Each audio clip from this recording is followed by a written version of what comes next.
Welcome, everyone, to NBA basketball on 2K Sports. Joined by Grant Hill and Tim Legler, this is Brian Anderson, and we'll have Ali LaForce reporting for us. And let's see what Washington has coming up. On Thursday, they'll go up against Shai Gilgeous-Alexander and the Oklahoma City Thunder. Then on Saturday, they'll go up against Franz Wagner and the Orlando Magic. What a great opportunity for this team to take a step forward. They have some tough road games coming up, and that kind of stretch can bring a team together. Winning some of these games would be huge for their overall confidence. So let's take a look at the starters for the Philadelphia 76ers. Maxey and Edgecombe man the backcourt. Kelly Oubre out there with Joel Embiid. And it's George in at small forward. And for Washington, they've got C.J. McCollum, Alexander Sarr out there with George. Then there's Carlton Carrington, and it's Middleton in at the small forward position. Still extremely early on, Grant, but talk about when coaches can tell if they've got it or not. Well, unless you're a defending champion, a few games won't tell you much. What coaches are looking at now is how the players gel together and if they can produce consistent results. And so Middleton will bring it up for the Wizards. They're moving on after the tough loss they took at the hands of the Hornets. Yeah, I think they'd like to forget that game. You usually want to find some teaching moments, but in this case, it might be best to just destroy the tape. Well, and the bottom line is they just had too many unfavorable matchups. They could never find a lineup that worked. Ooh, the range of Maxey is pretty impressive. He is consistent from beyond the arc. George against Middleton. Shot clock at 6. And it's Middleton finishing it off. What an aggressive slam by Middleton. Oh, my. I mean, I like when he uses his athleticism like this. George feels it out a bit. Pass to Maxey. The three from Edgecombe. Here's Embiid. Off with the layup. And here's Washington. Middleton outside. McCollum, the pass to Middleton. Back to McCollum. Middleton with a screen on Embiid. Goes up on the wing. McCollum's shot is off. That's just unlucky. You don't mind him taking that shot at all. And the last few seasons, Legs, C.J. McCollum playing mainly point guard, but for his career, mostly at the 2. Yeah, listen, he can play either, certainly can be a lead guard when he needs to be, but shooting and scoring off the dribble is really his bread and butter, and he can get to it from any angle, any platform, in any situation. Great player regardless. Absolutely. Here's Middleton, following the score by Philadelphia. Over George. And can't get it. He's now 1 of 3. Yeah, he's got to be mad at himself for missing that one, especially considering the defense didn't really affect him. Pass to Embiid.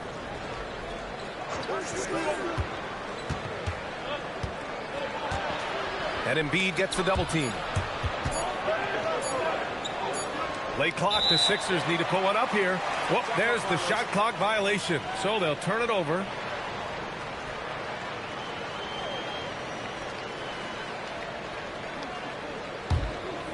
About 3 minutes gone here in the first quarter. Pass to Sarr. Now here's Carrington, guarded closely. Kicks it out to Middleton. 5 on the clock. Now McCollum fires the 3. And Joel Embiid pulls it down.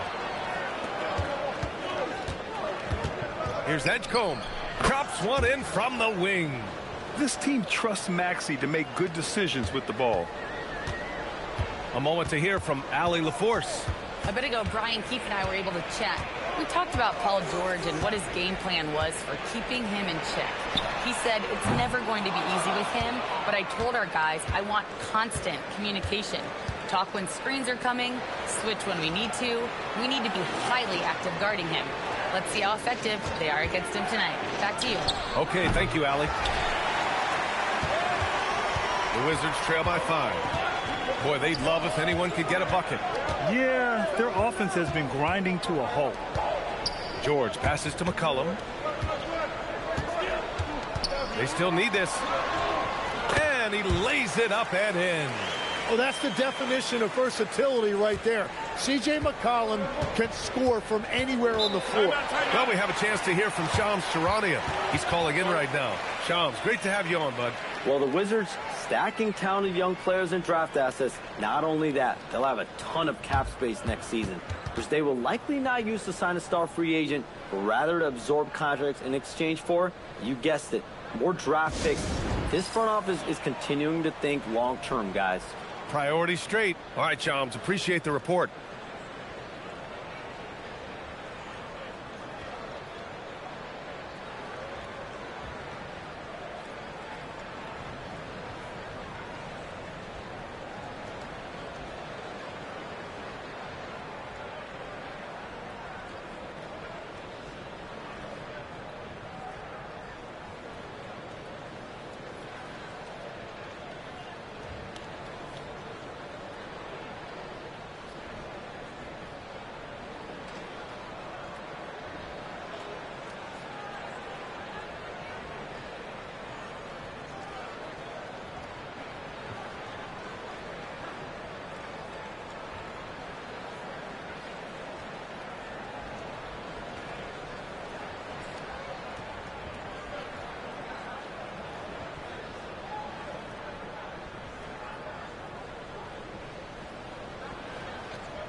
So for Washington, Kispert comes in for George, and it's Johnson in for Carrington. Some changes for Philadelphia.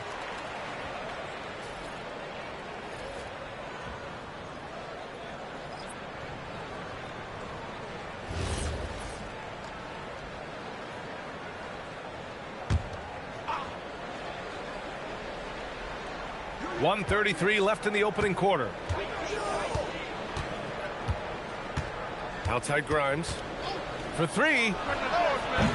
Sarr pulls it in. Wizards trail by 3. Pass to Johnson.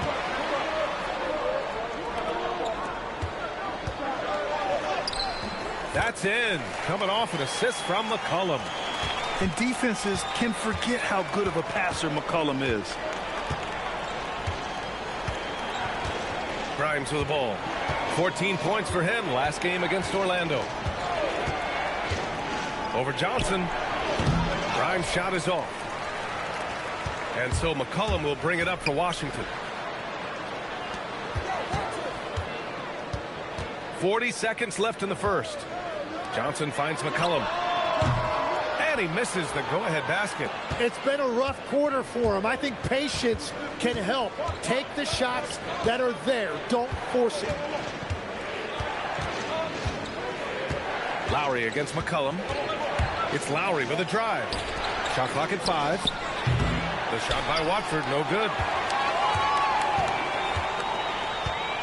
Gordon against Middleton. Pass to Johnson. Three-pointer, no good. And a closely contested grit and grind first quarter comes to a close. Philadelphia on top, up 1. Stay with us now as we get set to bring you quarter number 2 after this.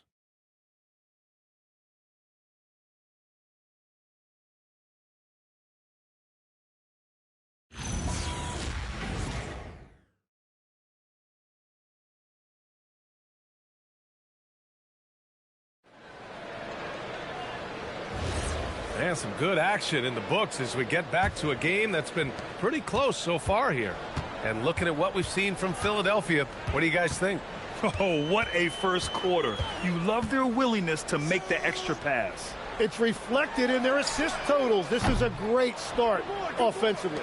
So on the floor for Philadelphia to kick off the second quarter. Quentin Grimes out there with Tyrese Maxey. Then there's Eric Gordon. Then it's Trendon Watford. And it's Bona in at the 5, down low. And it's Maxey missing. And the defense got away with one there. I mean, that's a shot he typically makes. Outside Whitmore. Pass to Champagny. With the step back. Here's Johnson. Offensive rebound. Bagley, a screen on Maxey. From deep, Johnson. And again, Washington, no good. The Sixers leading. Well, Grant, when it comes to exciting young guards who can really fill it up, Trey Johnson's name has to come to mind. Yeah, no question about it, B.A. This kid can score in a variety of ways, and his confidence is what makes him so dangerous in this department. And if you look at these early years for Tyrese Maxey's career, you can see he has increased the number of threes he's taken year by year. And now a timeout called by Brian Keefe. He's going to take a moment to give him a breather and talk things over.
Washington making some changes. George, he's checked in for Bagley. Middleton comes in for Kispert. And it's Carrington in for Whitmore.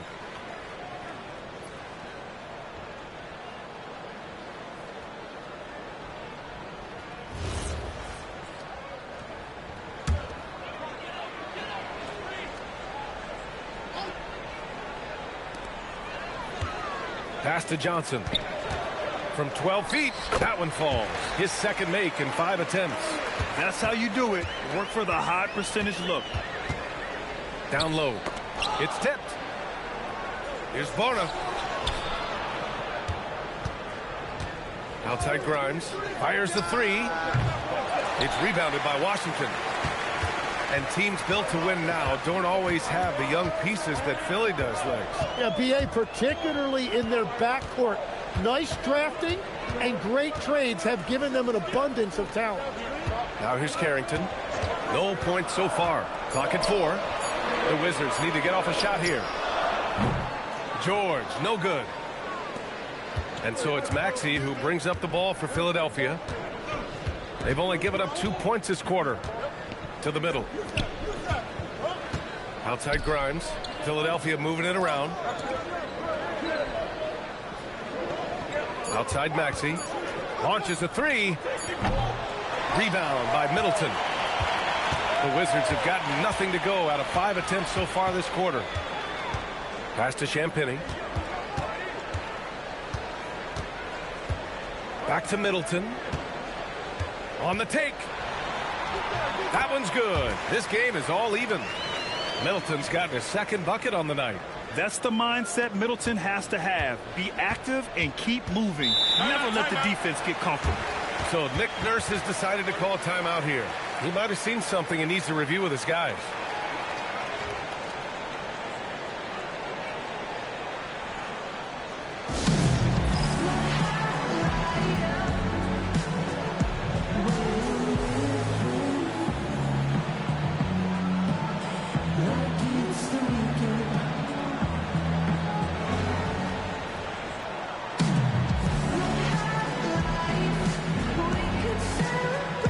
Sars checked in for Washington.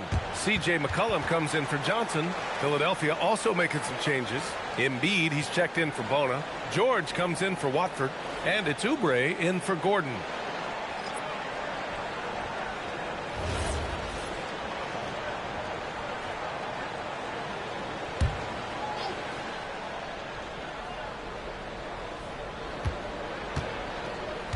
And here's Grimes. He's scoreless. Maxey finds Embiid. Outside Grimes. The three is up. And there's the foul. It's on Joel Embiid. That's his first foul. There are some big-time players in this league. But who do you think the most clutch players have been over the past decade, Legs? When you look at these resumes, I think you go with the big three: LeBron James, Steph Curry, and Kevin Durant. But of course, Giannis dropping 50 in a finals performance wasn't bad either. And I'll throw in the Joker in there as well. Love it. 6 to shoot. Pass to McCollum from behind the arc. A rebound by Embiid. He didn't make them pay for that weak defense, but they just can't rely on him to miss those kind of shots. And let's swing it over to the sideline and hear from Allie. Thanks a lot. Tyrese Maxey, a late first-round pick back in 2020, but he's become an all-star. He said, quote, "I've always had that chip with me from day one. I had to earn everything I got from a basketball perspective and make a name for myself. I try hard to foresee and envision this." Back to you. The drive for greatness. All right, Allie, appreciate the report. Now here's Maxey. He's got 6. The shot no good. McCollum with some nice D. Yeah, they're winning despite his offensive performance. He just hasn't been sharp from the field. And it's blocked by Embiid.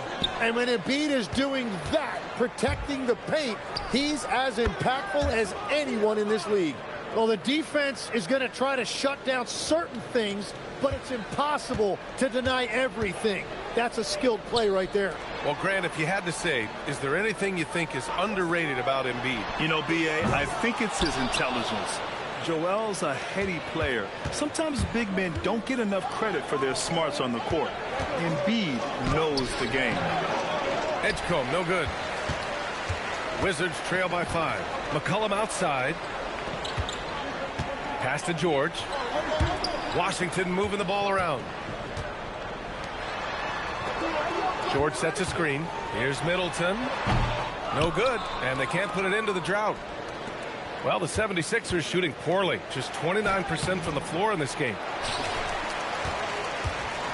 And here's McCollum. He'll bring it up for the Washington Wizards. George, a screen on Maxey. For 3, McCollum. The rebound by Embiid. Embiid's got 8 rebounds in the game. And it just feels like his poor shooting has been contagious to his entire team as they find themselves trailing. And here's Oubre from the arc. And no good. And a pretty tightly contested game here as we end the first half. Sixers ahead, up by 5. All right, Allie's ready to go. She's courtside. Hey, Allie. Joel, you hold the lead now, but how do you build on that as the game continues? Just keep being aggressive. I thought we did a good job defensively, so we just got to keep being aggressive and making plays. A lot of times defense leads to offense. Thanks, Joel. Appreciate it, Allie. And we'll be coming right back after this break. Ready for the third quarter.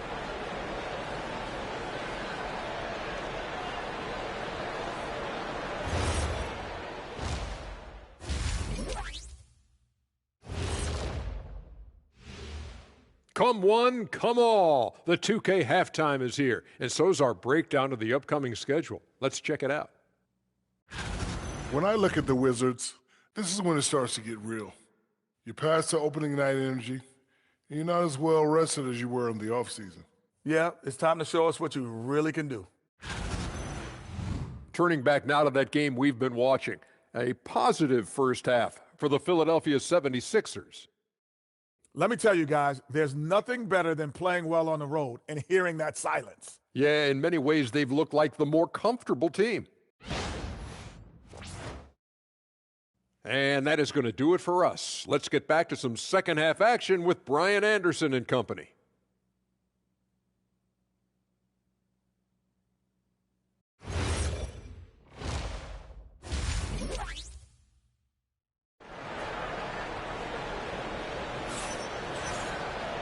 And in that first half, we saw a pretty tight battle. We'll soon find out what sort of adjustments were discussed during halftime. Without question, Tyrese Maxey displaying all his skills today. There's virtually nothing you can do to stop him.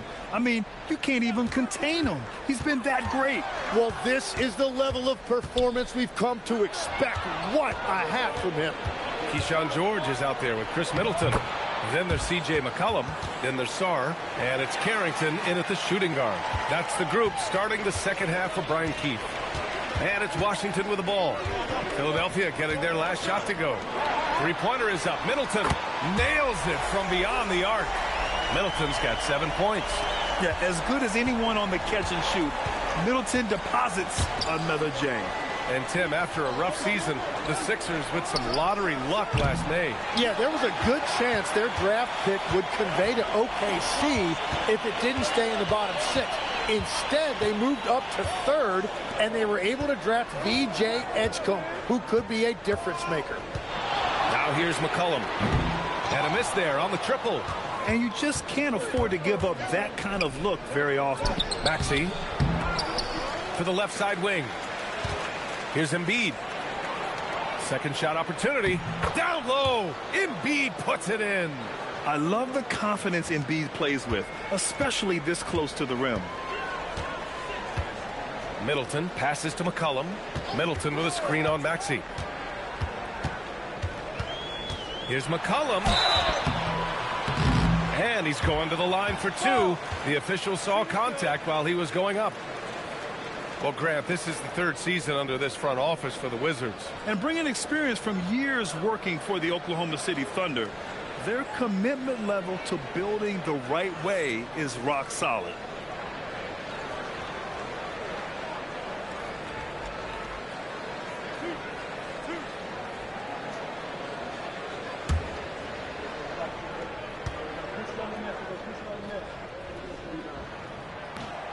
No good on that one. And one key for quality teams in this league, beating the opponents you're supposed to beat. What goes into that, Grant? Well, B.A., they call them trap games. An opponent that on paper isn't up to your level, especially when they're missing key guys. The thing is, can you find that juice to take care of business?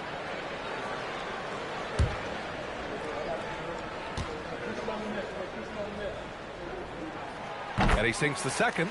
And for the Sixers, the growth of Tyrese Maxey has meant everything, Grant. Oh, my. His growth, both with his play, but also with his leadership, has meant a lot. And he has such a joyful energy. It really helps pull this team together. The Wizards trail by 5.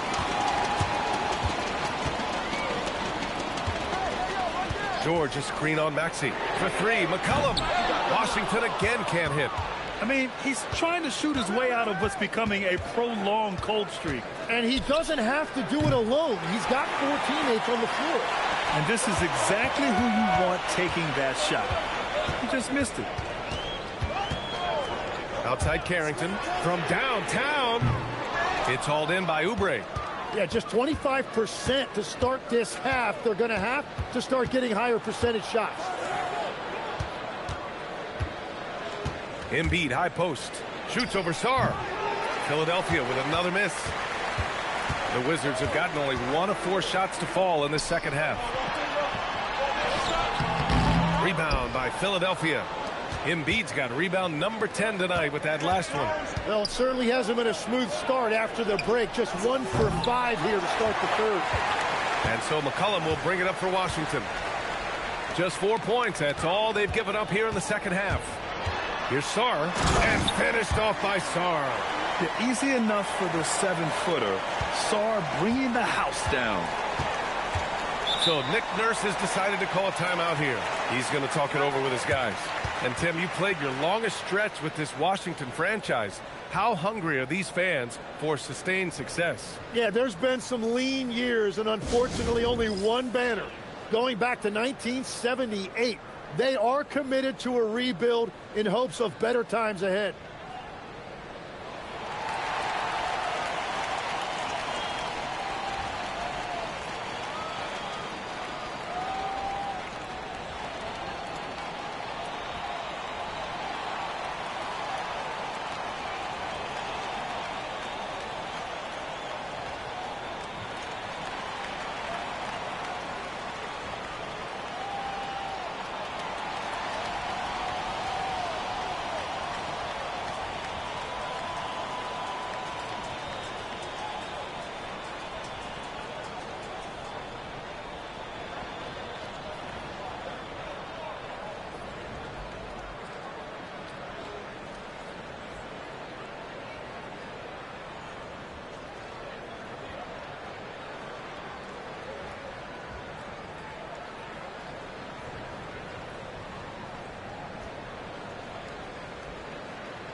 And the Wizards making a change here. Johnson's checked in. Grimes, he's checked in for Philadelphia.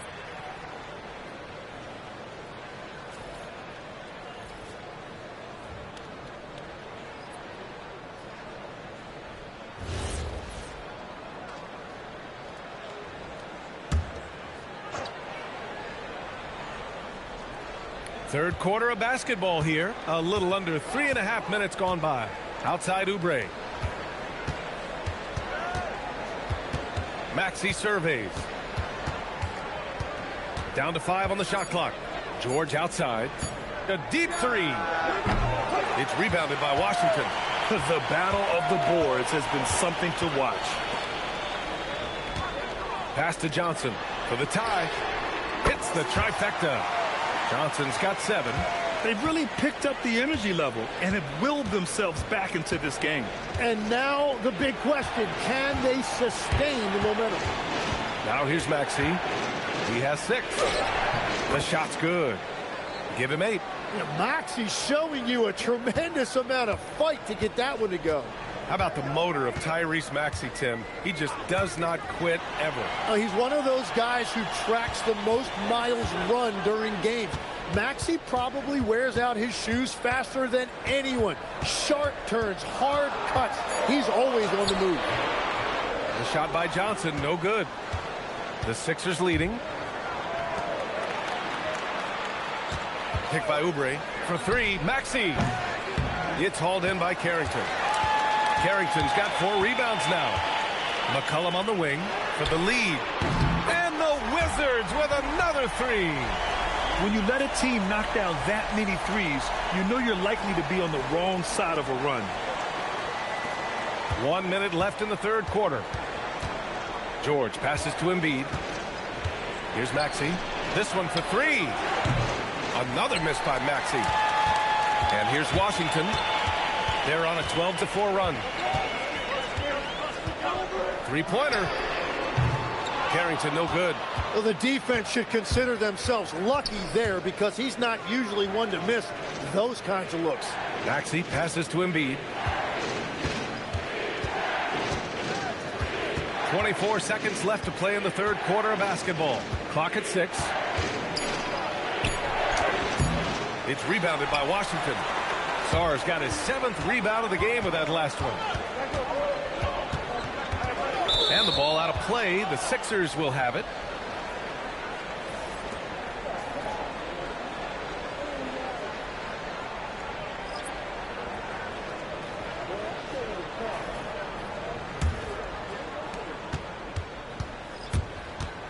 Here's Gordon. From outside the arc. No good. Would have counted had it gone. And we've just finished the third quarter. What a tight game we've got going. It's Washington leading by a point. And fourth quarter basketball will be coming your way on 2K Sports right after this.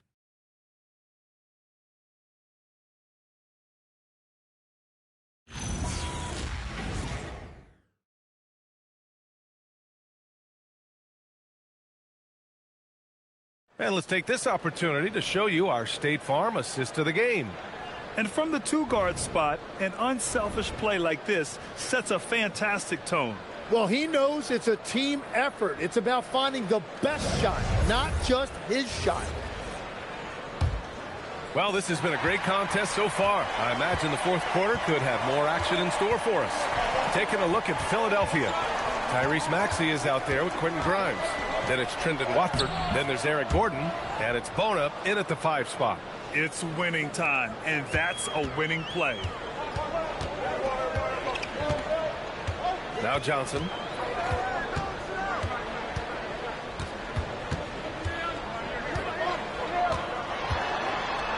It's Middleton on the wing. Here's the pick. Shoots. And that one is right through the heart. Yeah, whether it's his passing or scoring, Middleton will pick you apart in the 2-man game. What a pass right there. Coaches love seeing guys making it easy for their teammates. And here's Middleton. He'll bring it up for the Wizards. It's a 1-point game. Kispert outside.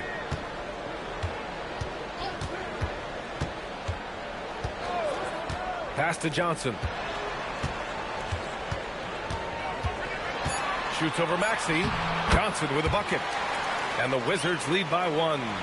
Coming down the stretch. We'll see if someone can capture the lead and hold it. Yeah, that's been an issue. 5 lead exchanges tonight. And timeout is called by Nick Nurse. Looking to get everyone dialed in and engaged.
Sar's checked in for Washington. And Philadelphia also making a switch. Embiid's checked in. All right, let's get a report from Allie. I had a chance to find out what Nick Nurse was discussing with his players. Coach telling their team, this is a tight one. We need full effort defensively, 1 or 2 stops, and we will win this game. A coach preaching defense, a familiar tune. Good job there, Allie. Thanks. Now here's Gordon. Pass to Maxey. Philadelphia moving it around. Gordon outside. And here's Grimes. Knocks down the triple. And the 76ers lead by 2. Neither team able to build a lead and sustain it. After 6 lead changes, it feels like it could come down to one big play. Left side, Johnson. Over Maxey. A shot by Johnson, no good. Yeah, that's a sigh of relief heard from the bench. Weak defense didn't call. Oh, how about that? Oh, out of my way. Well, he's only 6'2", but he can really get up. Maxey with a nasty throwdown. Thanks to the AT&T Connected Cam for the up-close and personal view of that slam. The Wizards have gone 2 of 3 to open the 4th quarter. Kispert outside. Outside Johnson.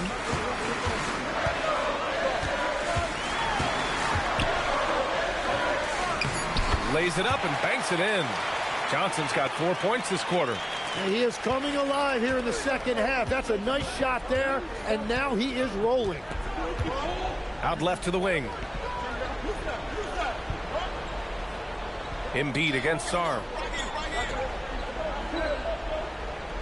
Now here's Embiid. Not a lot of room. He launches. Can't get it. He is just so deadly from out there. You expect that to fall. Now Johnson. Count it.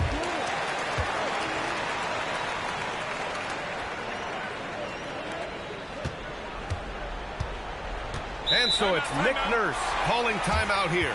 He wants to make sure everyone is aligned, given the situation right now.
So for the Wizards, George, he's checked in for Kispert. Carrington comes in for Whitmore.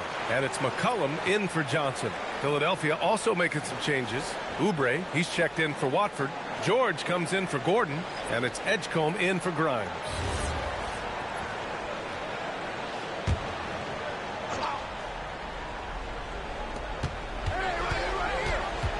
George. A little over 3.5 minutes in the books now in this fourth quarter. Oh, he can't get the layup. Middleton outside. Here's McCollum.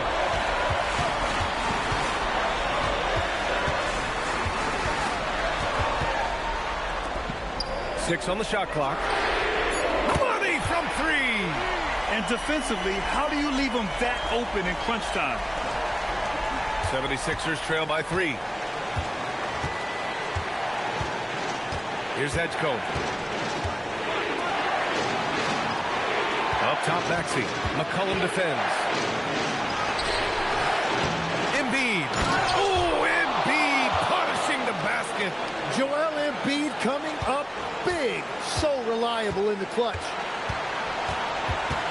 McCollum. Banks it home. Big shot. Well, McCollum is a proven scorer, but he's even more dangerous in big moments. Now Embiid.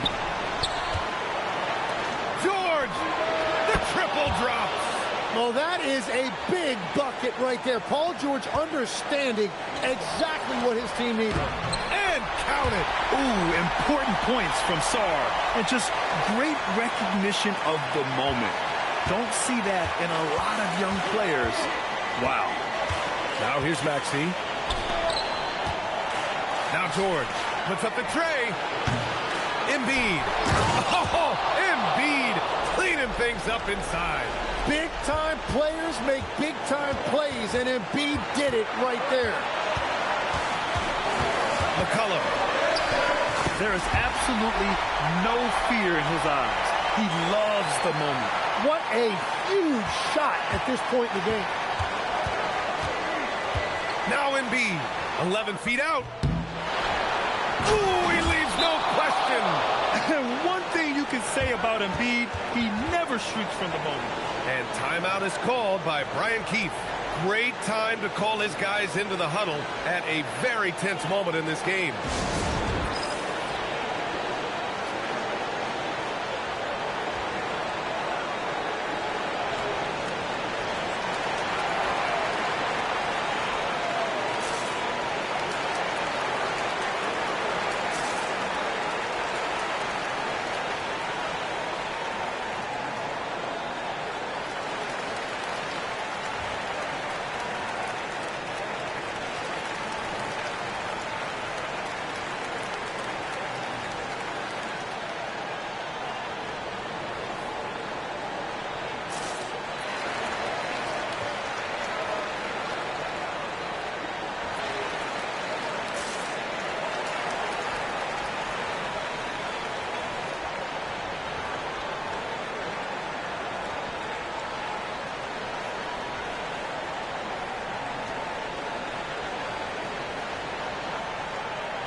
Middleton against George.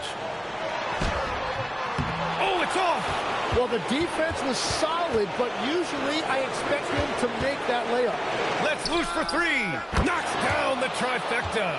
And Paul George coming through in the clutch. He's a veteran, and he showed great poise in the biggest moment. Now 5 seconds separating the shot clock and the game clock. And we've got a timeout from Brian Keefe. Critical moment here. He's not taking any chances.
5-second differential between the shot clock and game clock. Embiid there for the rebound. And they foul intentionally. Now they're going to have to do that again. They're not in the penalty just yet. Yeah, and that was a smart move. I mean, you have to foul right there. You just don't want them to run out the clock. And they go to the intentional foul.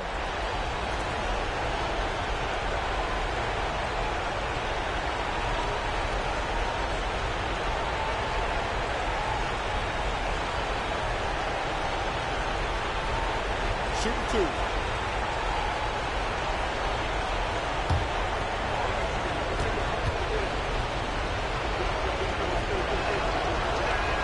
First free throw is good, and that gives them a 4-point cushion.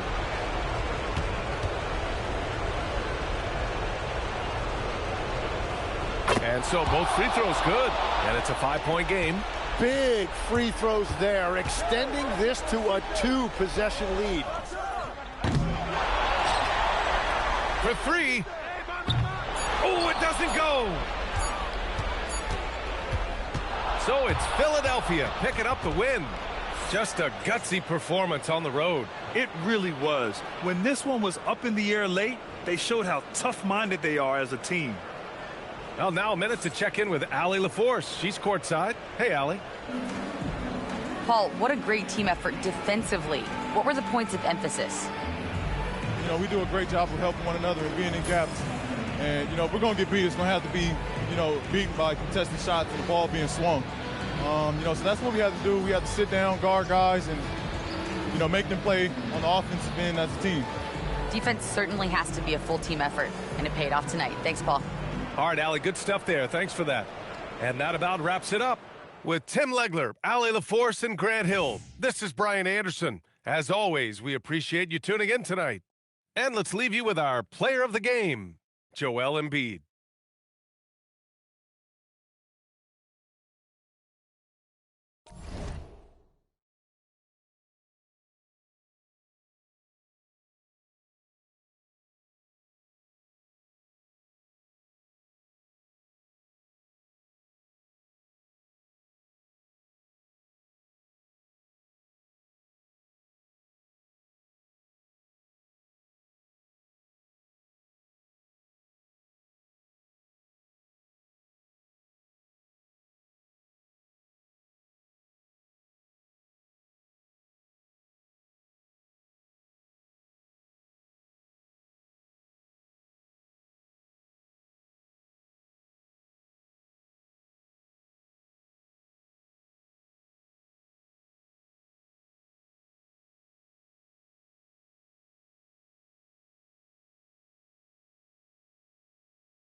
Oh, say does that star-spangled banner yet wave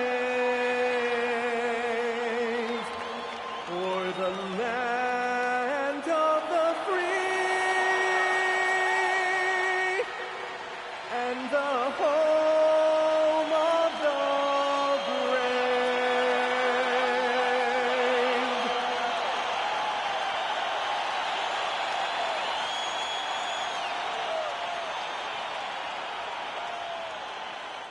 Welcome, fans, to 2K Sports Tuesday night presentation of NBA basketball. And tonight, we've got the Charlotte Hornets playing against the Miami Heat here in Miami. Alongside Clark Kellogg and Greg Anthony, I'm Kevin Harlan, and we'll be checking in with Allie LaForce from the sideline moments from now. Here's what Miami has lined up on their schedule.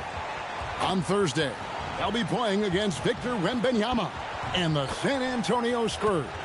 Then on Sunday, they'll be taking on Luka Doncic and the Los Angeles Lakers.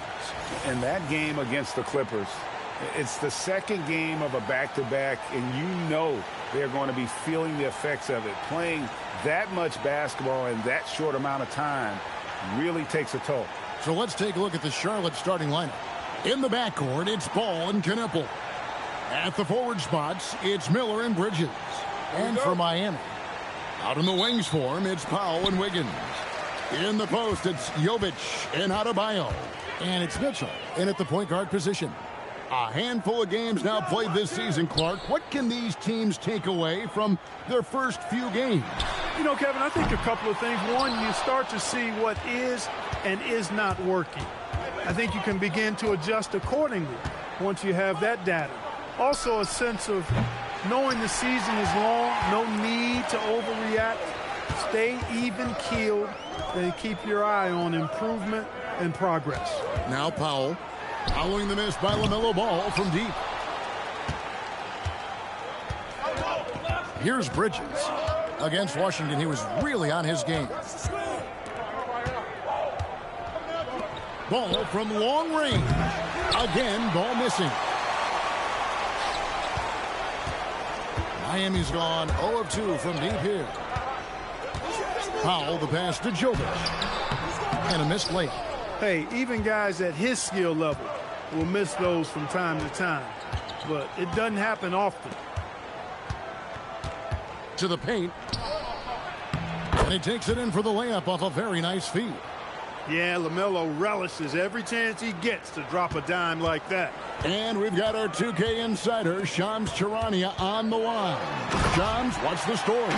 Well, thanks. The Heat knew they needed to add more shot creation, and this summer, they went out and got just that, acquiring Norman Powell, coming off an all-star caliber season with the Clippers, and doing so without giving up much draft capital in return, or even a starter. That has to be considered a home run for the Heat.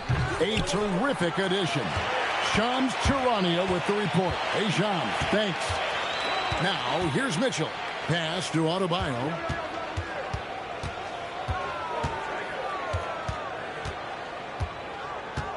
Six on the shot clock. The Heat need to get a shot off. For three, Mitchell. It's rebounded by Charlotte. Not quite enough defense that time around. Just lucky he was off. And Miller throws it down hard. Add that to the highlight reel for Miller. I'm sure it'll grow quickly. Now, here's Mitchell. Powell outside. Adebayo kicks to Mitchell. That one falls coming off Adebayo's feet. And he's not going to miss that sort of an opportunity from deep. Outside, Ball. And he can't answer back. The three-pointer offline. It's Powell on the wing. Wide open. And a little luck that time, but it drops. Powell's ability to knock down shots off these kind of passes makes him extremely dangerous. There's Ball with the three. It's hauled in by Bam Adebayo. Well, I'll tell you what, he's going to buy himself a ticket to the bench. If he keeps shooting it like that, he has been putrid here this quarter. Heat moving the ball around. Adebayo with a screen for Wiggins. Pass to Jovic. Adebayo down low. We saw him with 19 points his last outing. Come to me, come to me. Bridges, right side. Now, here's Ball. .158 left in the first quarter. Inside, a great 1-2 punch. Beautiful pass and nasty jam. And he can time his passes so perfectly. Wow, what an assist. Now, let's take a minute to talk to Allie LaForce courtside. Allie. Just moments ago, Eric Spoelstra and I were able to chat. He had been watching highlights with the coaching staff, and they noticed LaMelo likes to pass from obscure angles. Coach told his team, you just can't relax out there. I want you looking for cutters everywhere. We'll see how prepared they are tonight. Back to you, Kevin. All right, Allie, thank you for that.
And the Heat going with the whole new group on the floor. The Hornets also changing it up. Pat Connaughton, he's checked in for Miller. And it's Sexton in for Knipple.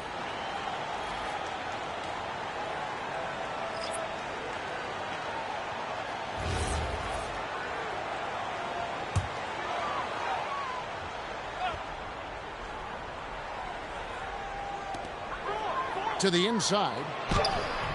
Jonas' shot is good. Couldn't run the inbound play any better than right there.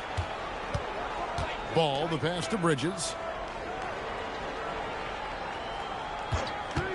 We've got 1:28 left in the first. On the wing, Bridges. And he goes in for the dunk. Nothing soft about the putback there. And why chance it, right? Take the dunk if you've got it. Well, you know, if nobody's going to put a body on him, then that's going to be the result. Here's Jonas. And it's Connaughton with the rebound. And if you ask me what percentage of the time he's making that shot, my answer would be in the single digits. Well, you can't be forcing a shot like that. You got to keep the ball moving. Get something better. And really, it's been a major aspect of their offense in the early stages here. Their success working the ball inside and getting points from close range. Here's Larson. A three-pointer, no good. And here's Bridges. He'll bring it up for the Hornets. Pass the ball.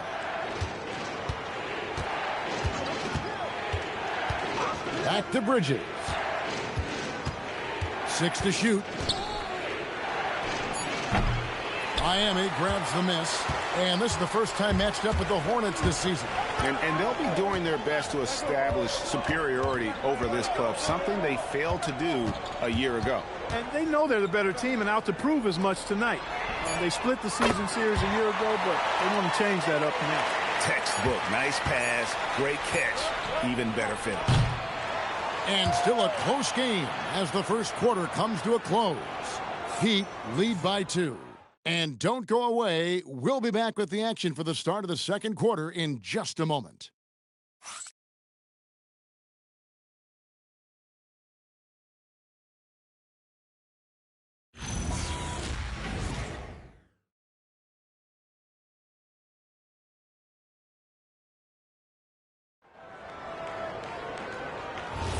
And if you're just tuning in, it's been a pretty even game through the first quarter. And let's quickly break down the game we've seen from Miami, guys. Just stretching out the floor that first.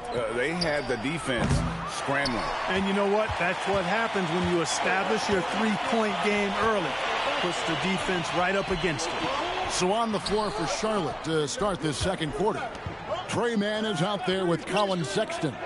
Then there's Pat Connaughton. Then it's Plumlee, and it's Salon in at the 4 side. So, GA, Coach Charles Lee of the Hornets, spending a decade as an NBA assistant coach. He has really paid his dues. Yeah, 4 years with the Hawks, 5 in Milwaukee, part of that title team. 1 in Boston as well, another title. So he's been a part of winning, now trying to translate that to Charlotte. Where, no good. The Hornets trail. To the middle, pass to Sexton. And there's the whistle, 3-second violation. And they were in the top 10 in terms of fewest turnovers. Really good passing and ball handling group that they had last season. Hey, Greg, their ranking and opponent's scoring average shows just how focused they were on defense. They were willing to grind out wins when they had to.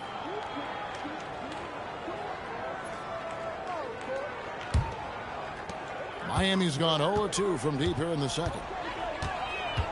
Pass to Jonas. And the 3 off target. Jonas has gone 1 of 4 so far. Down low, here's Plumlee, and it's slammed in by Plumlee. And some hang time on the rim. Puts a little cherry on the top of that slam. Well, those kind of displays of strength can get one team rolling.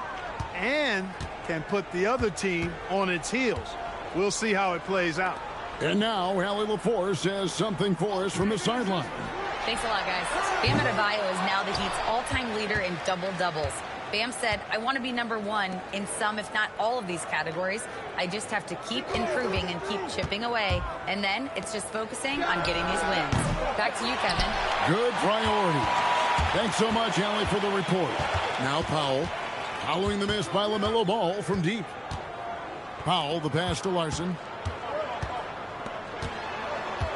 Here's Jonas. There's the pick. Over in the corner, Jaquez. Off target from three-point range. The Hornets have gotten only one of their first 4 shots in the second quarter to drop. Sexton finds Ball. A miss that time would have put him up. Not sure why he keeps trying his luck from deep here. It's just not his night. Jonas' shot is good. Well, Greg, you've had a long NBA career, so I'm curious, what's one of the biggest changes you've noticed since you've retired? Well, one that doesn't get talked about enough, length. Players these days are just longer, especially in the backcourt and that wing position. It feels like every team has a guy 6'9" or taller that is a pure perimeter player. And a timeout called by Charles Lee. He's going to take this chance to talk to his guys.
With a break in the action, let's show you the teams with the most second chance points last year.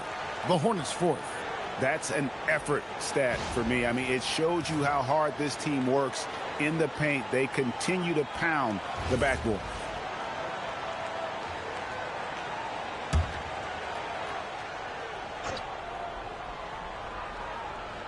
Here's Knipple. And it's Miller atop the key. Pass to Knipple.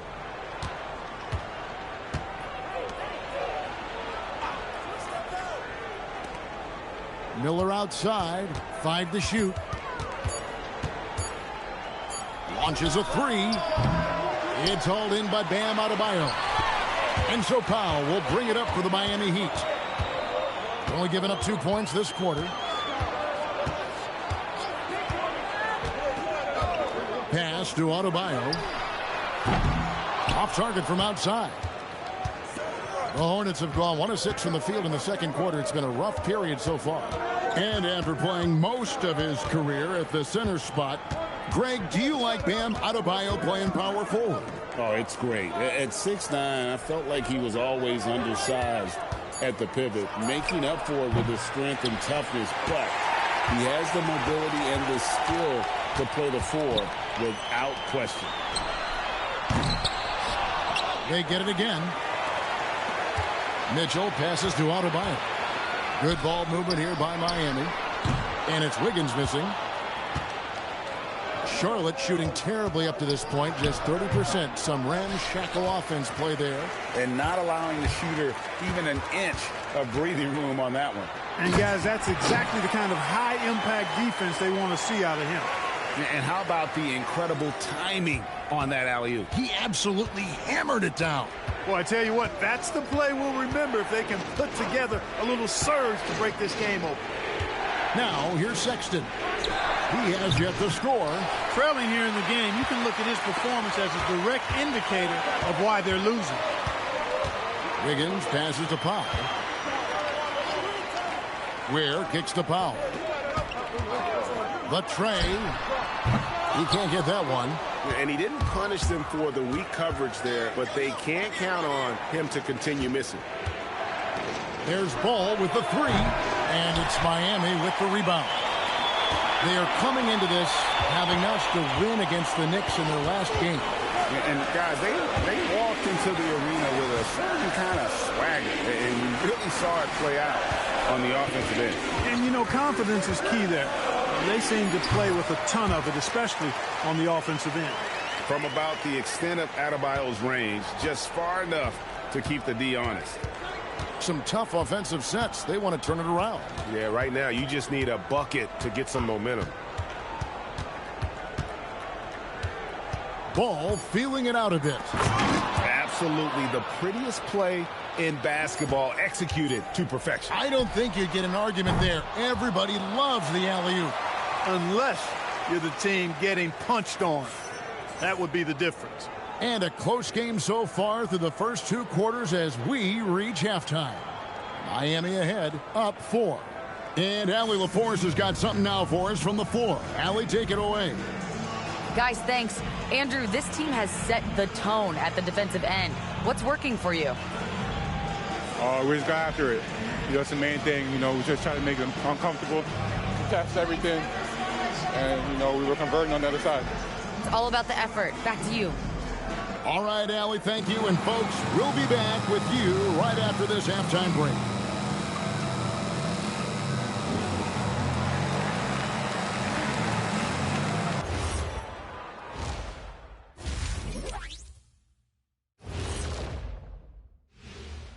Welcome, everybody. It may be early on in the season, but not too early to take a full assessment of the Eastern Conference standings. Well, right now for the Heat, they've had a great start to the season as we thought they might. They play together. They play for one another. They're well coached. This team is a team to watch for the rest of the year. Heading back to the Heat for a moment, they're right in the middle of a highly contested battle. Got to give it up for their second unit, leaping off that bench, going out there playing like starters. Roster depth, a key factor for them here. And that's a halftime wrap. Let's get back to the second half with the call by Kevin Harlan and the crew.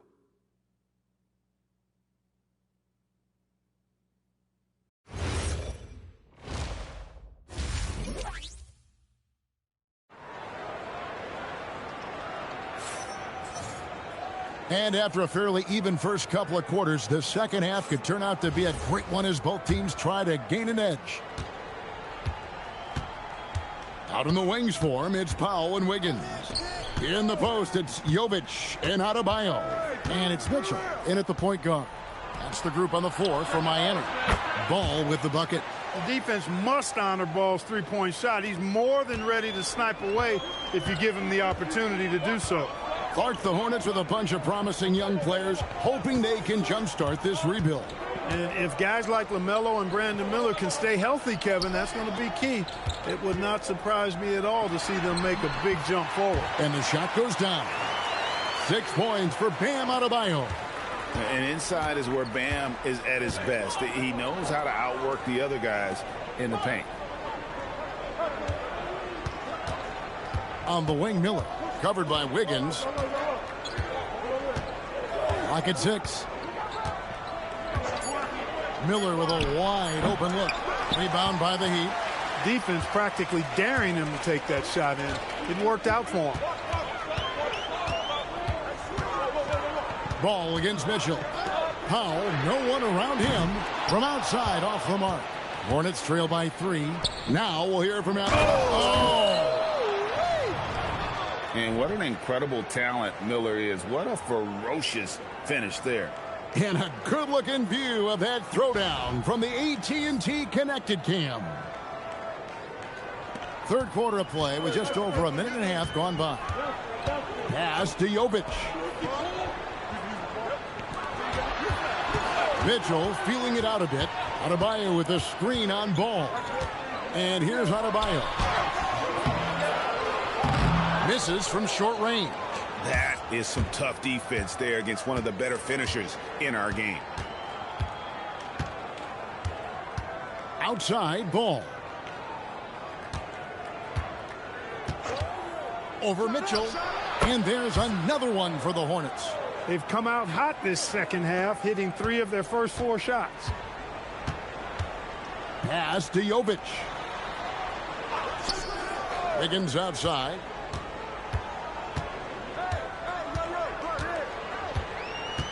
Adebayo with a screen for Wiggins. Again, the miss by the Heat. Another miss, not how he wanted to start the second half. Miller, no up. Well, if he can somehow get into a rhythm offensively, I think they could stretch this lead. Mitchell with the bounce pass. Count that one. Adebayo's got 4 points in the quarter. No hesitation from Adebayo there. Had to love seeing him taking this shot with confidence. And a timeout called by Charles Lee. Coach is going to talk some things over with the team. Might be seeing some...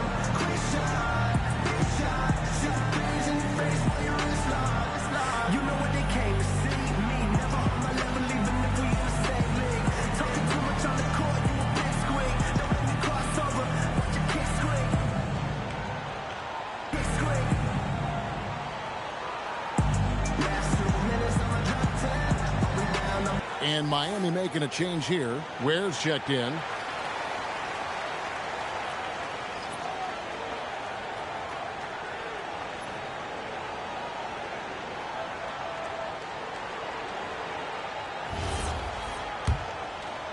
Right around 3 minutes into the second half.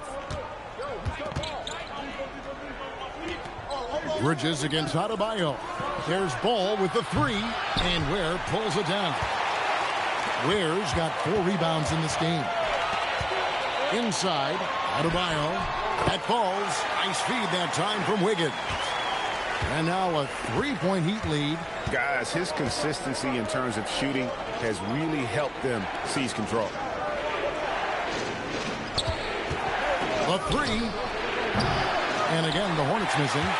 Hard to figure out how he doesn't knock that one down. No defender in sight. There's a good screen. Here's Ware. Takes it off the glass. Ware's got his second bucket of the game to go. And the execution has just been off defensively here in the second. Play after play, it's almost as if they're a step slow.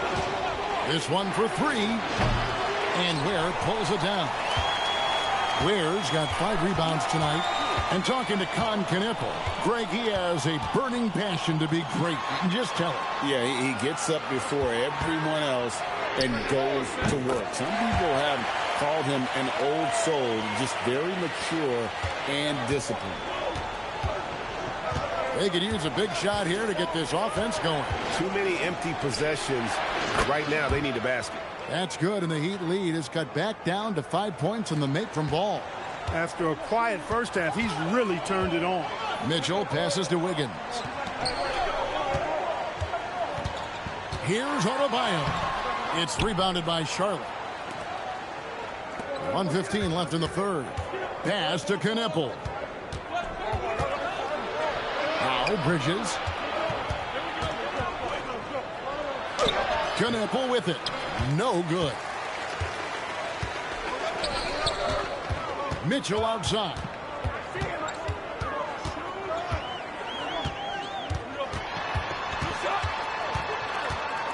There's 45 seconds left in the third quarter. Shot clock at 6.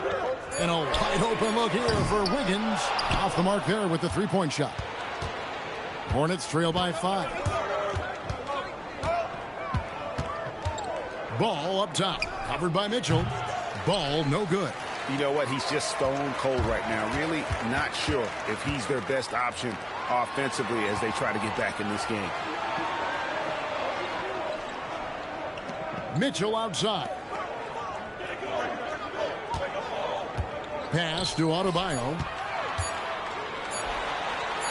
The shot's good. Adebayo's got 8 points here in this quarter. Boy, he gives this team exactly whatever scoring it needs, and that's one of the things you really like about it. And we've watched 3 so far in this one. Heat lead by 7. Live from Miami, you're watching 2K Sports.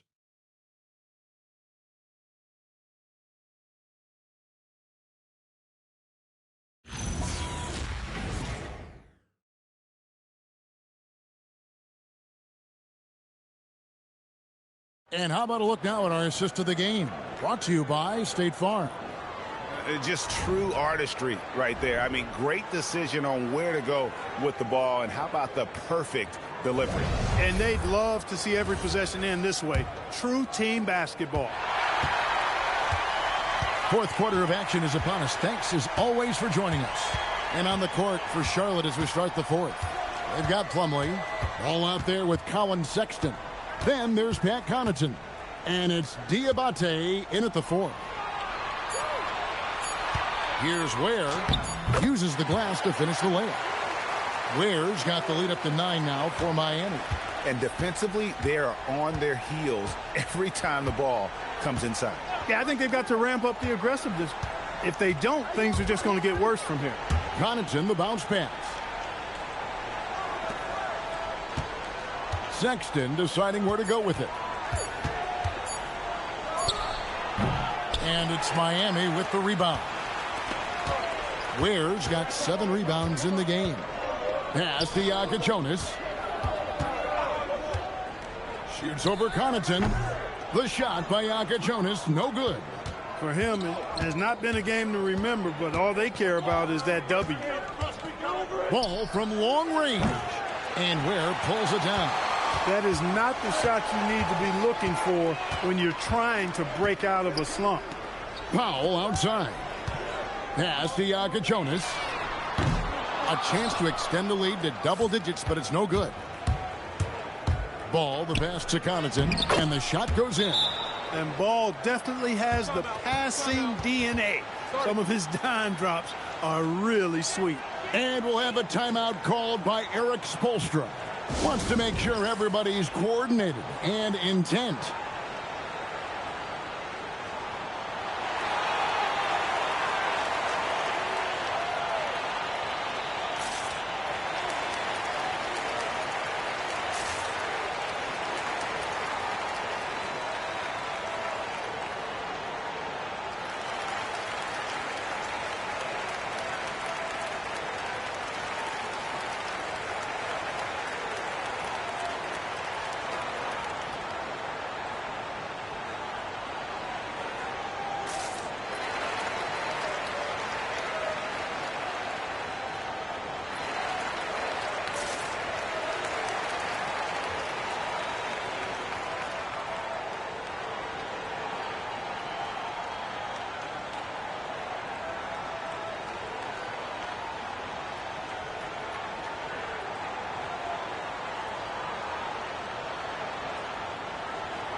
Adebayo is checked in for Miami.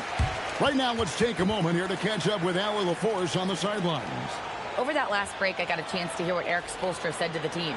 He dug into his team for being too complacent on offense, saying, you're just chucking up the first 3 you see out there.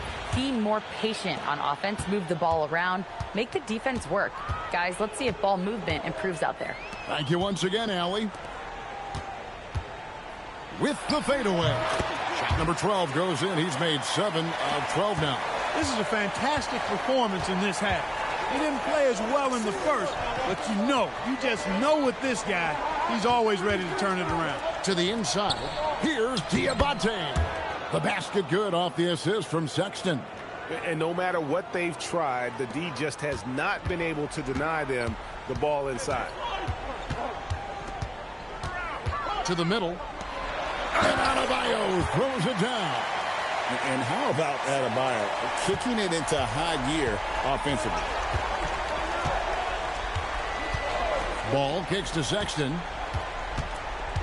Back to Ball. From past the arc. It's hauled in by the Heat. Ware's got 9 rebounds now tonight. Solid rebound there. And with the score like it is, that's an area where they can't afford to get lazy. Yeah, another column in the stat sheet that hasn't gone in their favor. To climb back, they've got to put forth more effort. Adebayo. Not that time. It won't go. Hornets trail by 9. Sexton. Oh, good. The crossover and the basket. You know, beautiful move there by Sexton. Read the defender and has the body control to adjust. And we'll have a timeout called by Eric Spoelstra. Clearly, he's got something his players need to hear, and immediately.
And the Heat with some changes. Nikola Jovic is checked in for Khalil Ware. Andrew Wiggins comes in for Jaime Jaquez. And Davion Mitchell subbed in for Jokic Jonas.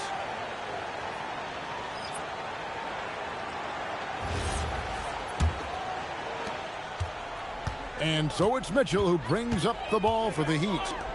So far in the fourth quarter, they've allowed just 6 points. Missed on the three. And they had some botched coverage that turned into no coverage.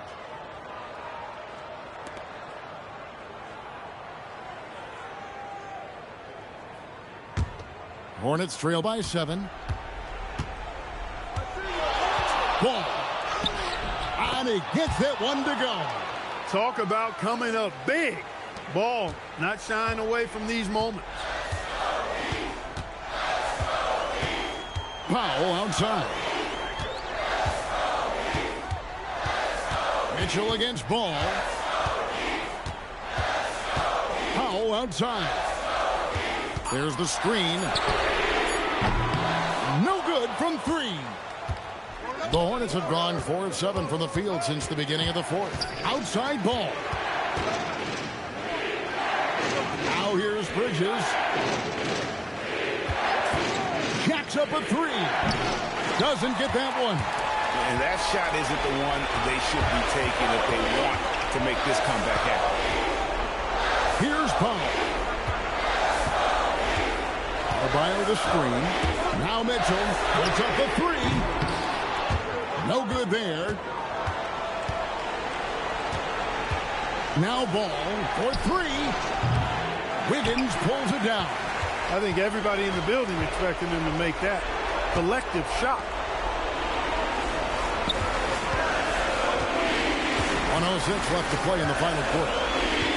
Adebayo. And the layup is off. Charlotte's gone ice cold from three-point land, 0 of 4 since the start of the final quarter. Mitchell with the steal. And he jams it in. Late in the game, up big, they continue to attack.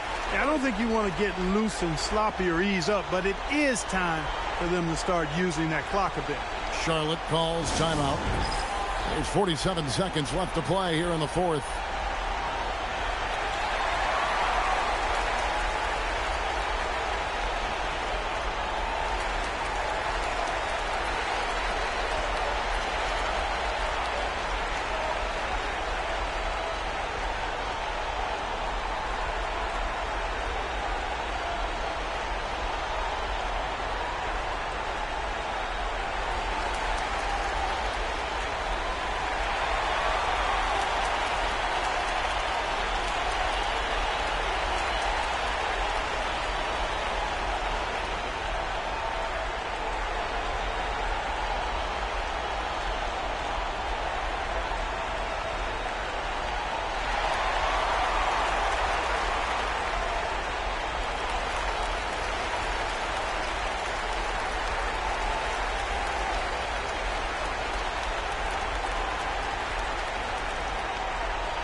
Ball against Mitchell.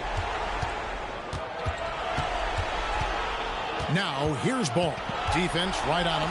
Bridges. And the three misses. And here are the Heat now. Now Mitchell. 23 seconds left in the game. One-handed! And it's just competing.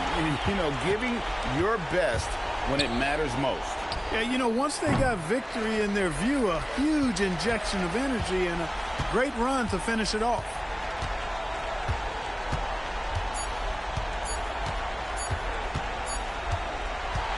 And so it's Miami winning this one.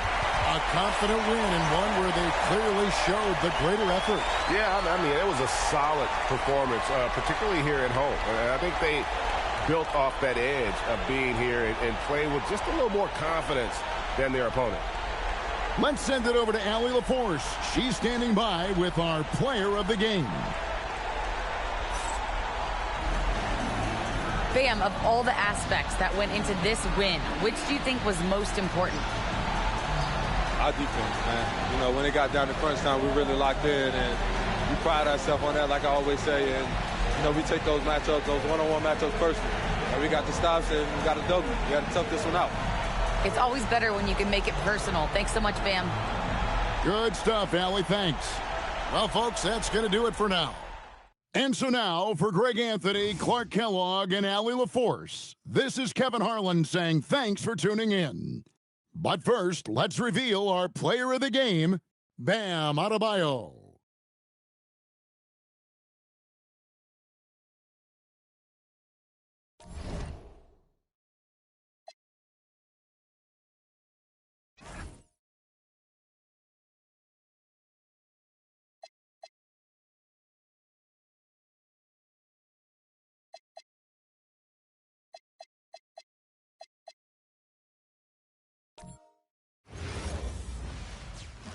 Welcome to the NBA, presented by 2K Sports. What a beautiful Tuesday evening it is, folks.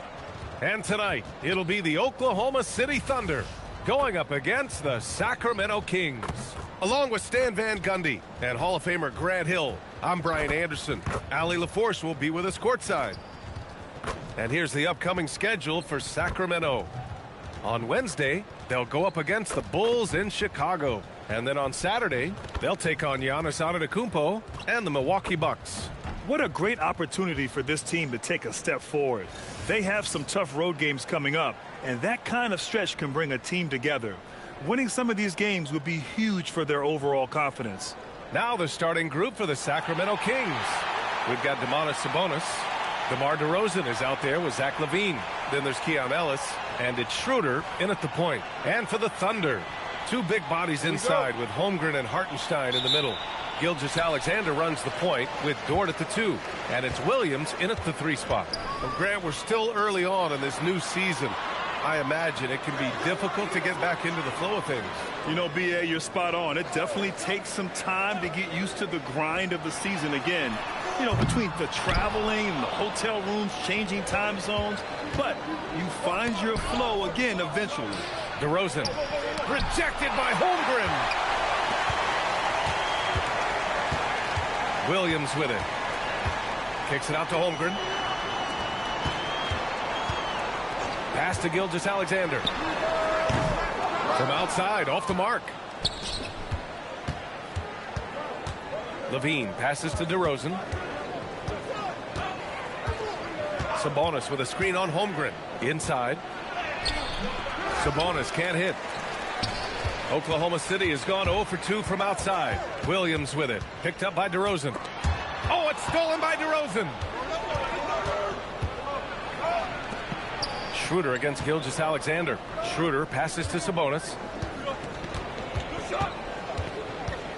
Here's Schroeder. Outside LaVine. Just 5 on the clock. Late clock here. The Kings need to get one up. Shoots over Holmgren. And another miss by Sacramento. And SGA has got the ball here for Oklahoma City. Well, like a lot of us in 2020, Zach LaVine was bitten by the golf bug. Well, when the season came to a halt, he had to find something to do. I know you're big into that. Although I bet Zach's got a little better swing than you, B.A. I totally agree. Now here's Levine. Here's the three. And it's Holmgren with a rebound. Yeah, a bit of a slow start here. They're 0 for 4 to begin the game. SGA passes to Holmgren, and he makes it. It's so difficult to defend Holmgren inside. For such a young player, his body control and awareness are off the charts. And timeout called by Doug Christie. We might see him looking to make some tweaks to the strategy.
All right, now that we have a break, let's take a look at which teams capitalized from the line last season.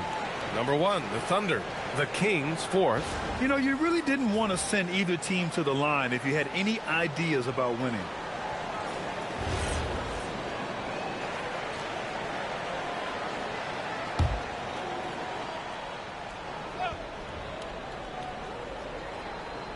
Here in the first, just under 2.5 minutes played so far. They set the pick. Here's DeRozan.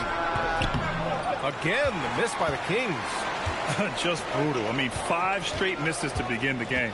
All right, we've now got our 2K insider, Shams Charania, on the line. He's got a special report. Shams, it's all yours. Well, Sacramento this season, bringing in Dennis Schroeder to provide stability to their point guard position, and he's coming off an efficient postseason with Detroit.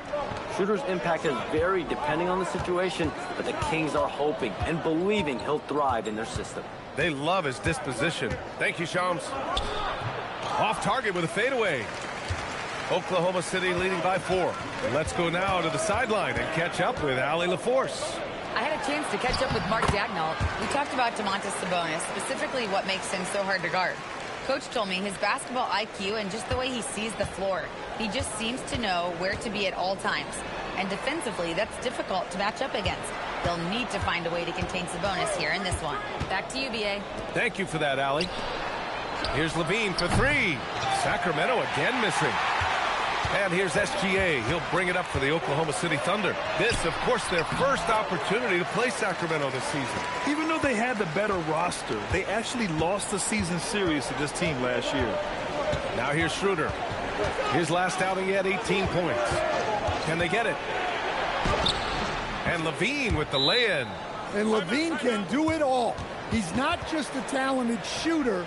He can hurt you inside, too. And so Mark Daigneault will call a timeout. Coach probably just checking to make sure everybody's on the same page here.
And a new group getting ready for Oklahoma City.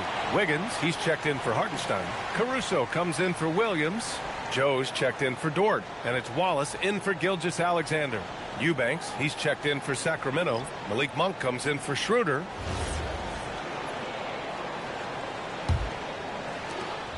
.157 left in the first. Caruso outside. From deep, Holmgren. 2 shots, 2 makes. Off to a good start. I just love the ball movement. Kings trail by 9. They've been having major problems offensively. Definitely in a bit of a dry spell. Here's Levine for 3. And it's Holmgren with a rebound. Holmgren's got his 4th rebound in this one. Yeah, I'm not sure if he's going to be able to shoot his way out of this one or not. Joe, the pass to Caruso. Here's Wallace. And he can't extend the lead to double digits. Sacramento has gone 0 for 3 from downtown. Now here's Ellis. Watched by Wallace. Monk for 3. Nice start for him. Sinking his first shot. If you're a teammate of Monk's, you know that he's always going to be ready to let it fly. So you want to get him the ball. Now here's Caruso. Yet to see a basket. Wiggins outside. Back to Caruso. Puts up a 3. Monk grabs the miss. Kings trail by 6. Ellis on the wing. Outside Levine. He drops it from range. Levine's got his 2nd bucket on the night. You can't forget about Levine from deep. Shot clock and game clock separated by less than 6 seconds. The kick out to Wiggins. Pass to Wallace. From the wing. Rebound by Sacramento. Well, the defense just gave him that shot, and he wasn't able to convert. Very disappointed. DeRozan finds Levine. Ooh, can't tie it up as that one's no good. 1 quarter in the books, and it's been a close one. Thunder out in front, leading by 3. And back to the start of the 2nd quarter in just a moment.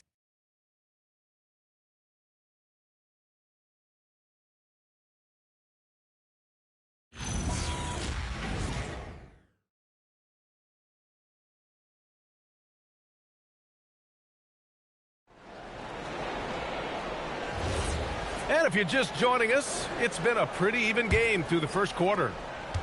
Let's get a quick check of the scoring breakdown here for Oklahoma City. Well, their game plan has been very effective so far. They're working the ball inside, putting constant pressure on the defense. And another thing, they found the open man. Really playing unselfish basketball, moving the ball around there on the perimeter. Wallace and Williams run the wings. Williams is out there with Aaron Wiggins. And it's Caruso in at the 1 spot. That's the lineup for Oklahoma City. Time now to hear from our reporter, Allie LaForce. Thanks, Brian.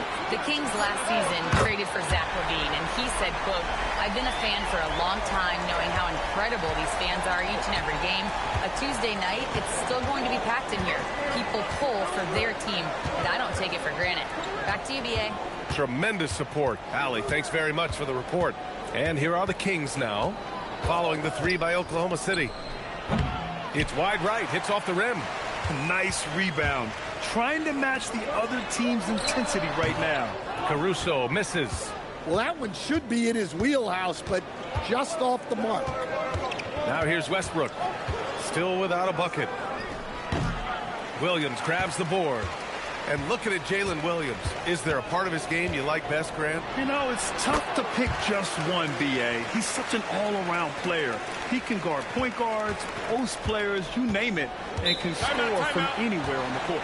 And so now a timeout called by Doug Christie. He'll take the opportunity to regroup.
Gilgeous-Alexander's checked in for Wiggins.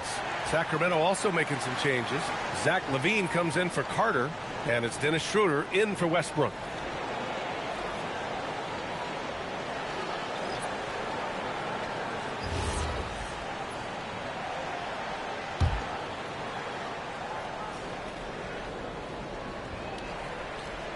Second quarter of basketball, just over a minute and a half played so far. Monk passes to Schroeder. Back to Monk.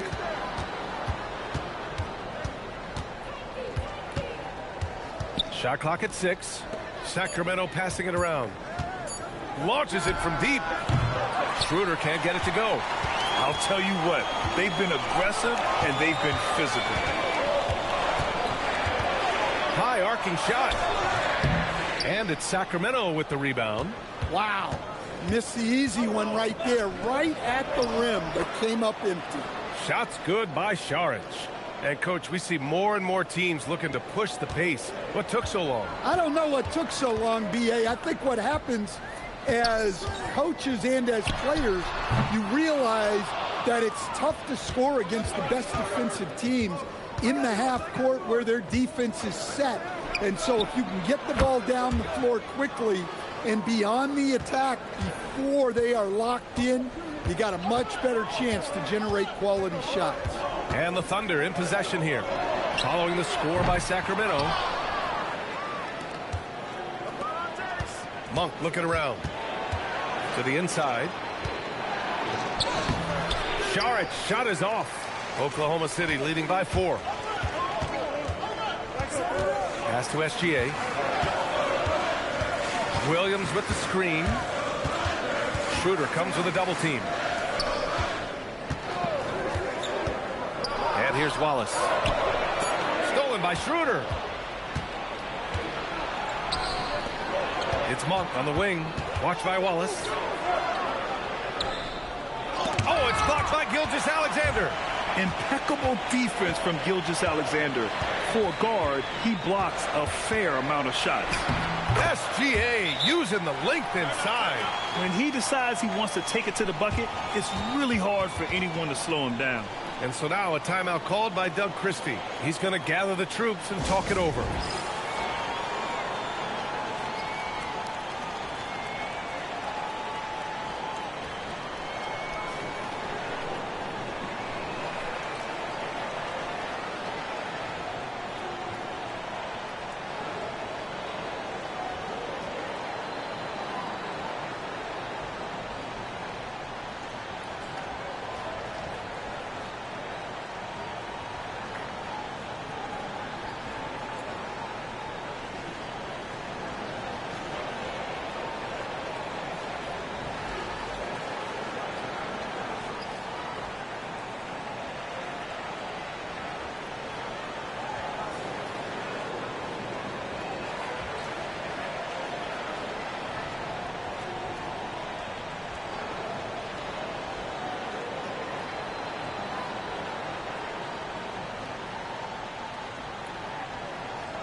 And a new group getting ready for Oklahoma City. Isaiah Hartenstein's checked in for Williams. Holmgren comes in for Williams. Dort, he's checked in for Caruso. And Joe's subbed in for Wallace. Sacramento also making some changes. Eubanks, he's checked in for Sabonis. And DeRozan is subbed in for Saric. And Levine has got the ball here for Sacramento. 6-point game. Now they've got the Bulls ahead of them next in Chicago. That'll be the second of 4 games total on the road for him. So it'll be 2 free throws. He was fouled in the act of shooting. Something teammates love about DeMar DeRozan. He has that clutch gene in him, Stan. Yeah, B.A., he is fearless in those big moments. He remains steady, keeps his focus, and that makes him deadly against defenses that are scrambling to close out a game.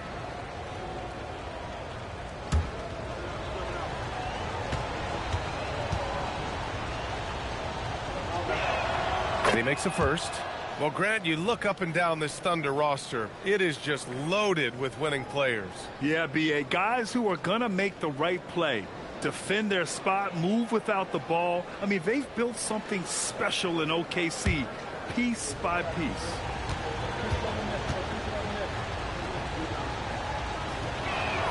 DeRozan hits them both. Yeah, great effort tonight, and he's been rewarded with trips to the line. SGA passes to Holmgren. And the big finish by Holmgren.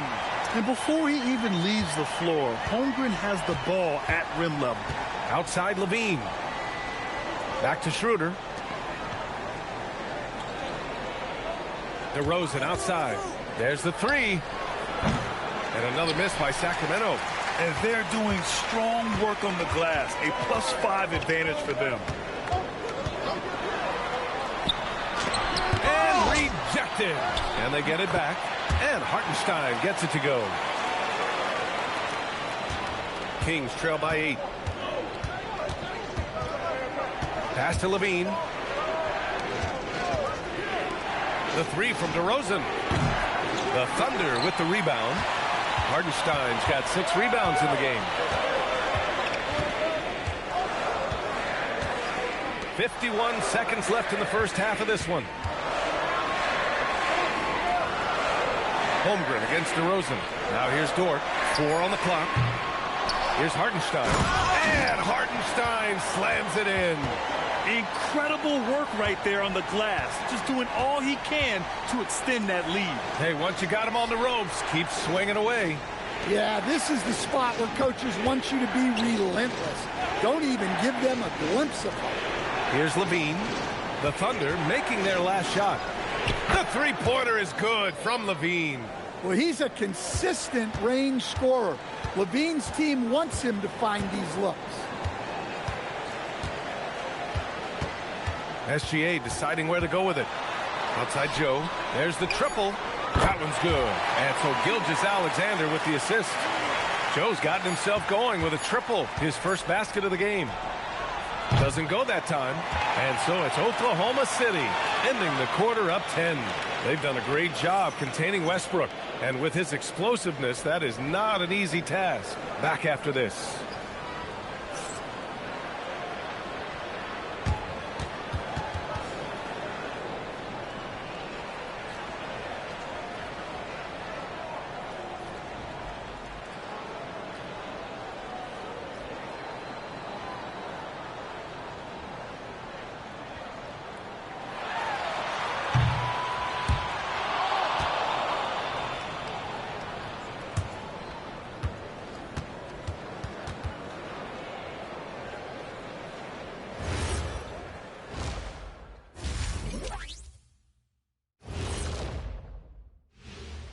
Hello, everybody.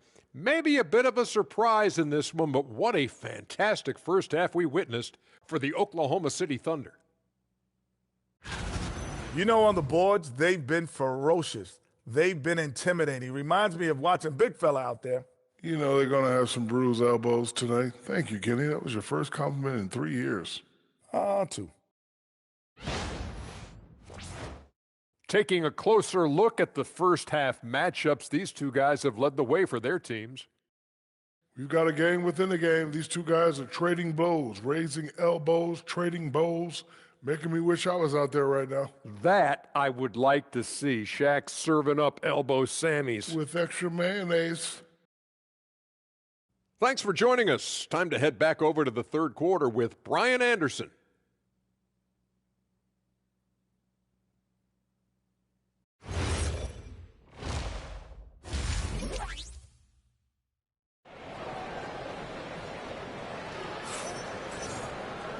And if you're just joining in, one half is in the books, one half to go. Zach LaVine with a strong contribution so far in this one. Can they come up with an answer for him coming out of the half? They have to change something defensively. Yeah, I'd love to see what they drew up in the locker room, because you're right. He's the problem right now.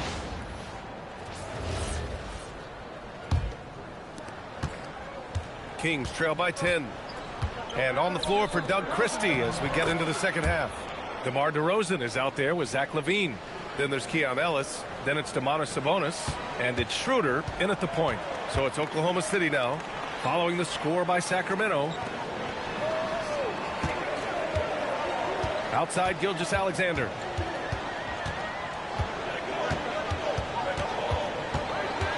And there's a whistle. That'll belong to Shai Gilgeous-Alexander. That's his first foul. Yeah, he was ready for the hop step all the way. He gets the position, holds his ground, and draws the charge. Well, Sacramento is shooting a low 28% so far in this one. All right, let's check in with Allie LaForce. Thanks, guys. Shai Gilgeous-Alexander does it all. He said, once I made an emphasis to try to affect the game on both ends of the floor, I have found myself having success. So for me, it's just a want to. Coach Mark Daigneault said he wants to win, and if you want to win, you have to do the invisible things. Back over to you, Brian. A two-way talent. All right, Allie, thank you. Here's Levine. After the basket by Oklahoma City. DeRozan passes to Ellis. 5 to shoot. Shot on the wing. The shot that time not on target. Some solid defense from Williams. And they're up considerably because of their efforts on the glass. Hartenstein. And Hartenstein slams it in. Woo! Defensively, you can't afford to let him get to the rim that easily. Well, that might be why their deficit is what it is right now. Well, that's too easy. As he says, let me add to my highlight reel. Now here's Levine. 10 points for him. Here's DeRozan. Great D that time from Holmgren. Not a great start to the second half. Just 1 for 4. Got to find ways to generate better looks here. Pass to Dort. Holmgren outside. Now Gilgeous-Alexander. Hartenstein passes to SGA. Oh, the Thunder tack on 2 more. They've now had assists on each of their last 3 buckets. Offensively, it's been a struggle for them. Yeah, they need to string together some shots to have any kind of chance. Williams against Levine.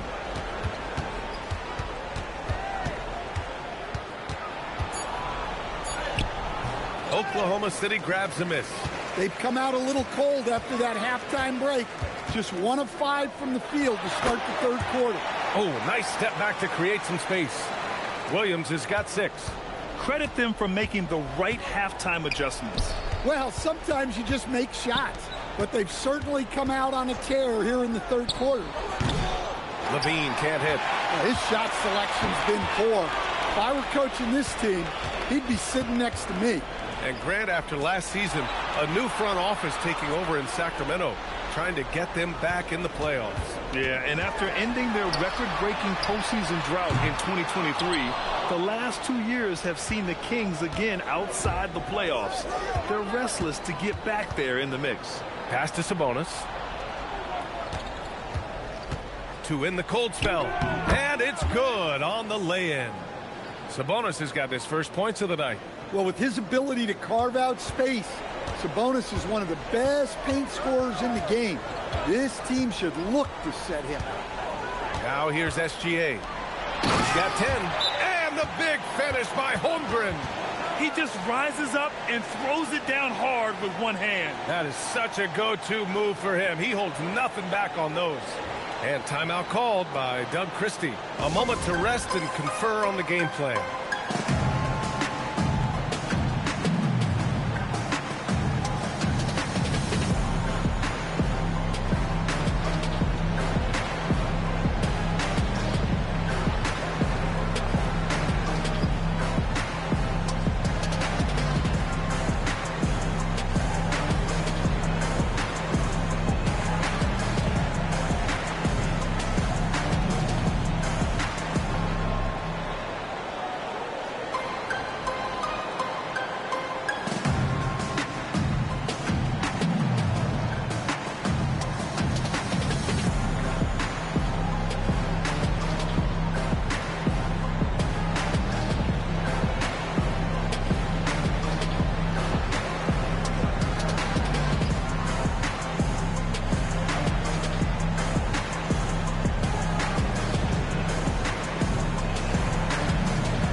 A different look for Oklahoma City. Wiggins, he's checked in for Hartenstein.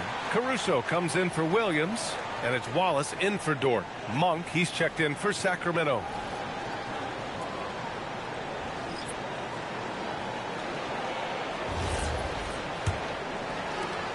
There's 1:59 left in the third quarter.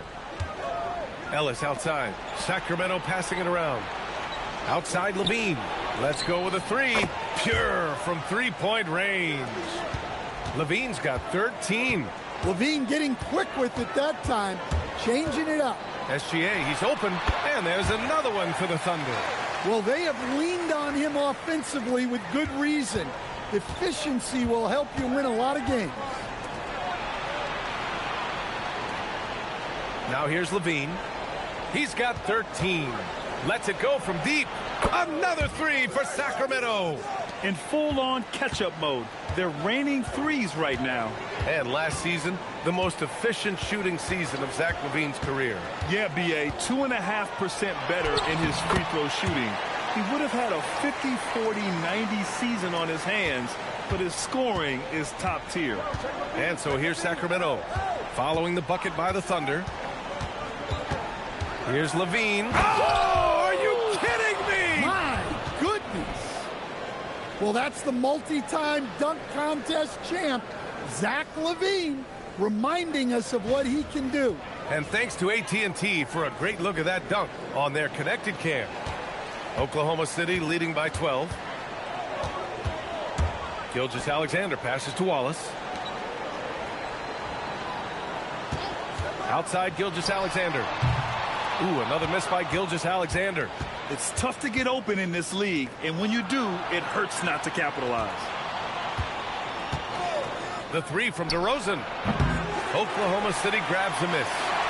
Holmgren's got 6 rebounds here tonight. This is a game he'd like to forget, and the worst part is bringing down the whole squad. Holmgren with a screen on Monk.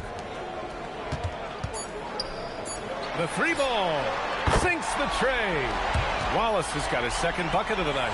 And I love how he's pushing the tempo and creating for others. He does this game in and game out. Incredible. Yeah, when you're moving the ball like that, it just keeps everyone engaged in the game. Well, through 3 quarters of play, down double digits. It may be difficult to overcome. Oklahoma City ahead, up by 15. And right after this, we'll bring you the start of the final quarter right here on 2K Sports.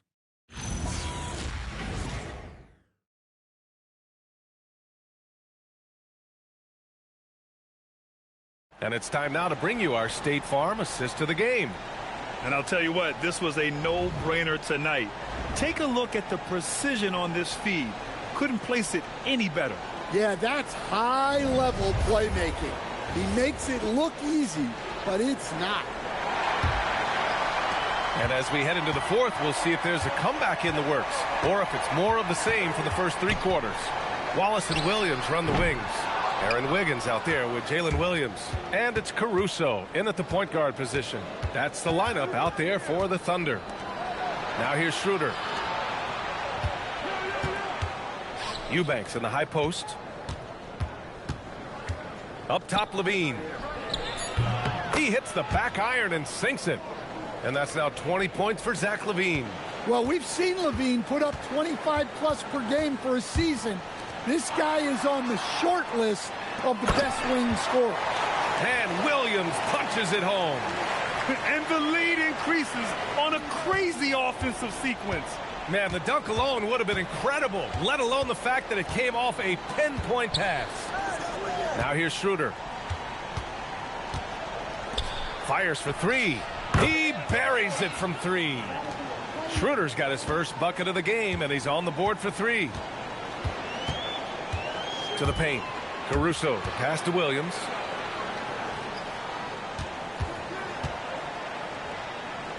The kick out to Wiggins. Williams against Levine. And they forced the shot clock violation. Great D. Gilgeous-Alexander's checked in for Oklahoma City.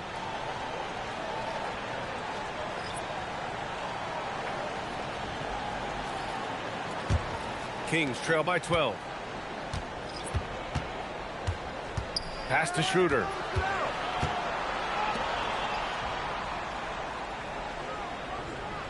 Now Levine launches it on target from range.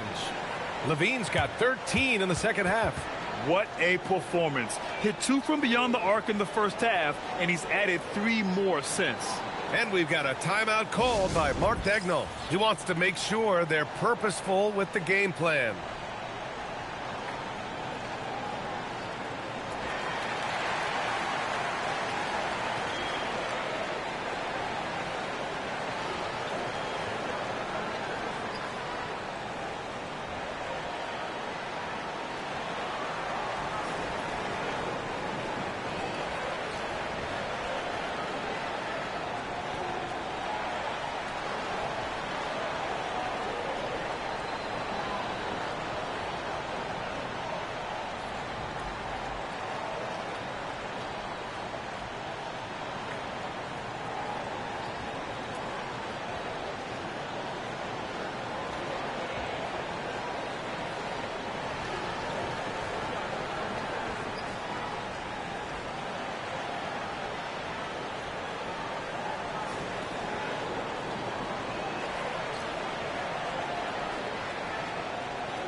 Eubanks, he's checked in for the Kings. McDermott comes in for Jones. And keeping us updated from the sideline, Allie LaForce. Thanks, guys. Mark Dagnall had some words for his team over the last break. And coach reminded his team that leads can disappear quickly in the NBA. He said if we get loose and they make a few shots in a row, then this is a ball game again. Do not let that happen, he implored. Guys. Appreciate the report, Allie. And again, Oklahoma City, no good. And Levine has got the ball here for the Sacramento Kings. A great fourth quarter, just giving up 2 points. Ellis passes to Levine. 6 to shoot. And here's Schroeder outside. Caruso grabs the board. Oklahoma City leading by 9. Gilgeous-Alexander on the wing. A big triple. Gilgeous-Alexander. Yeah, after a slow start to the game, he's been productive and efficient here in the second half.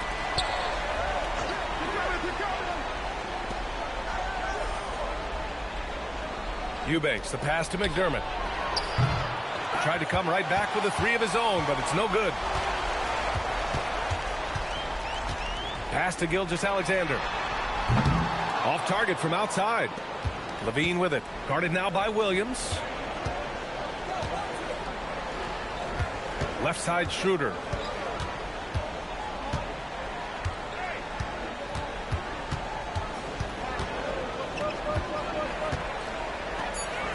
Beyond the arc. Caruso rips down the board. And so it's Caruso who brings up the ball for the Oklahoma City Thunder. At one point, they led by 16. Levine against Williams. Left side Levine. Oh, the shot is off. Thunder leading by 12. Here's Gilgeous-Alexander. It's money from deep. Coach likes that look. And Gilgeous-Alexander from the corner. Boy, they need something to go to regain some confidence.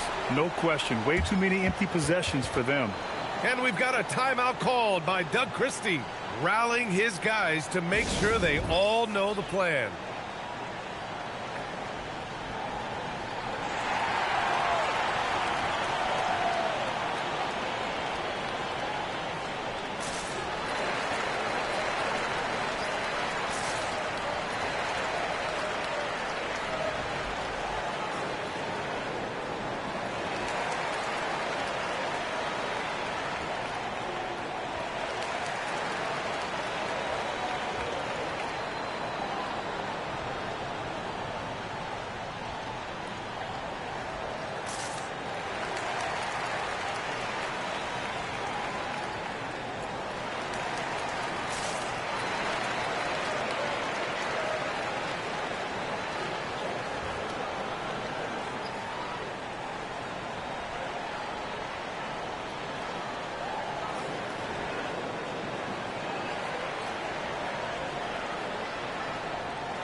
For the Thunder, Isaiah Hartenstein's checked in for Wiggins. Chet Holmgren comes in for Caruso. And it's Dort in for Wallace. Sabonis, he's checked in for the Kings. DeMar DeRozan comes in for McDermott.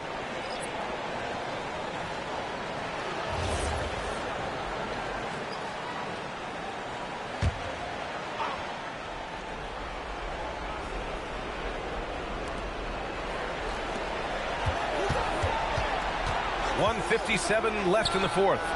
Holmgren there for the rebound. And I'm surprised that didn't go down. I mean, I'm sure he is too. Here's Hartenstein. And he slams it down. Gotta love how they've just maintained their intensity, even when they're this far up. Yeah, and at this point in the game, just protect the ball, make smart decisions, don't give them a chance to get back in the game. Oh, he dropped it straight in. I like that. Punch it inside. You usually end up with a good shot and or get fouled. It looks like it'll be a big win for them here. Time to just cruise to the end of the game and chalk up the victory for the Thunder. You can score without sharing the ball, but it can be a whole lot easier when guys are assisting one another. Yeah, they were very patient. They were also unselfish, and ultimately, that's why they were so efficient. And it's a performance that will signify their 5th win of the year. Always good to start a season series off with a W. They showed tonight they take this team seriously, and the next 2 matchups between these two should be fun. And as it was happening, as it was building, you knew this was a monster game for Shai Gilgeous-Alexander. Well, we saw some exceptional passes from him tonight. His vision did a lot to elevate their offense. And he nails it! That's an inspired ball club. They fought hard, and during the most important moments, they made big plays. Yeah, they saved their best basketball for this home stretch, and they certainly earned this one. DeRozan, the 3 is off. Here's Oklahoma City now. Big run right now for them, 11-2. Outside Holmgren.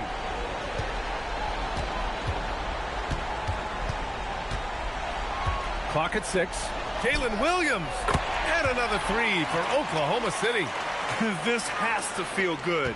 They gave their fans a show and secured the W. Yep, the crowd gets to go home feeling good about the win tonight. Their team looked impressive. And so Oklahoma City takes this one, and by a big margin. Well, this might not have been the most competitive game we've ever seen, but you've got to appreciate their masterful performance. And I'm sure their fans appreciated it too. We saw the outstanding defense and a loaded offensive effort, and they were just dominant out there. Thank you for joining us. That'll do it for now. For Stan Van Gundy, Grant Hill, and Allie LaForce, this is Brian Anderson. We hope you enjoyed our broadcast. And let's reveal our player of the game, Shai Gilgeous-Alexander.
So the New York starting five, we've got Mikal Bridges. Josh Hart out there with Towns. Then it's OG Anunoby. And it's Brunson in at the 1.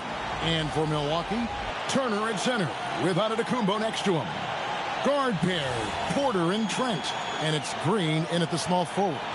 So, Greg, here we are, just about a week into the NBA season. The regular season comes at you fast. I mean, the games start coming fast and furiously right out of the gate. But you wonder how we made it through summer without getting to see any NBA action. Brunson the pass to Anunoby.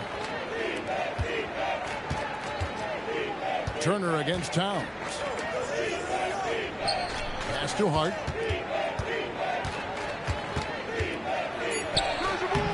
A shot that time, not on target. Some solid defense from Antetokounmpo. He's looking for Porter and finds him, and that one drops for him. And once he got to the 10, I think he was surprised to find himself that wide open. And I think defensively, that is not the way you want to start. Giving up high percentage looks, that doesn't typically end well. Now here's Brunson. Antetokounmpo pulls it in. Green against Hart. Towns with the steal. Here's Brunson, and he makes good on the layup. Boy, Josh Hart so willing to make the extra pass. This guy finds the best shot. And it's Antetokounmpo with the ball. He'll bring it up for the Bucks. And guys, hold on now. I'm getting word we have Shams Charania calling in. Shams, what do you have for us? Well, guys, after giving up Damian Lillard to the wave and stretch, the Bucks are going point guard by committee, with Kevin Porter Jr., Cole Anthony, and Ryan Rollins all contributing. And I expect we'll see the ball in Giannis' hands early and often. He knows his ball. An amazing athlete. The length, speed, Giannis is borderline impossible to guard when he is playing downhill. That's a great look at that move from the Connected Cam, sponsored by AT&T. Anunoby outside. Hart kicks to Bridges. There's the 3. And it's Anunoby. That time on the assist by Bridges. And he likes to get in a rhythm early. Nice triple. Antetokounmpo passes to Porter. Floats it up for Giannis. Takes the alley-oop pass and dunks it down. And if you're looking to make a big play with the pass, you've got to love Giannis. He's a big target on those alley-oop lobs. Towns looking it over. Clock at 6. Here's Brunson. And he overshot that one, missing. Bucks have gone 3 of 4 from the field to start out the game. Trent kicks to Turner. Trent outside. Turner with a screen on Bridges. From deep, Trent. And the rebound goes to the Knicks. They're moving on after the tough loss they took at the hands of Miami. That was a rough outing. They did a few good things, but the inconsistencies caught up to them in that one. To be perfectly frank with you, I'm surprised it was as close as it was. I thought they were outclassed all night. Now, how about this? He cannot find his rhythm in this period. This has been tough sledding. Right now, let's take a second to catch up with Allie LaForce on the sidelines. Thanks a lot, guys. OG Anunoby is so disruptive. He's led the league in steals. And he said, I want to be the defensive player of the year. I've always thought I was the best defender in the league. I'm athletic enough, strong enough, and smart enough to defend every single position. Kevin? Very confident. Thanks so much for the report, Allie. And so Mike Brown calls a timeout. He made the decision to huddle up with his guys and talk about strategy.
So for the Knicks, Gershon Yabusele, he's checked in for Anunoby, and it's Clarkson in for Bridges.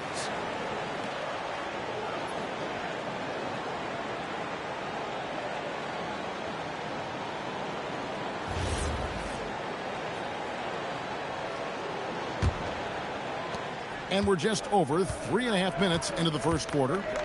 Clarkson outside. Brunson sets a screen for Clarkson. The three-pointer off the mark. Milwaukee leading by 4. On the wing, Porter. Brunson covering.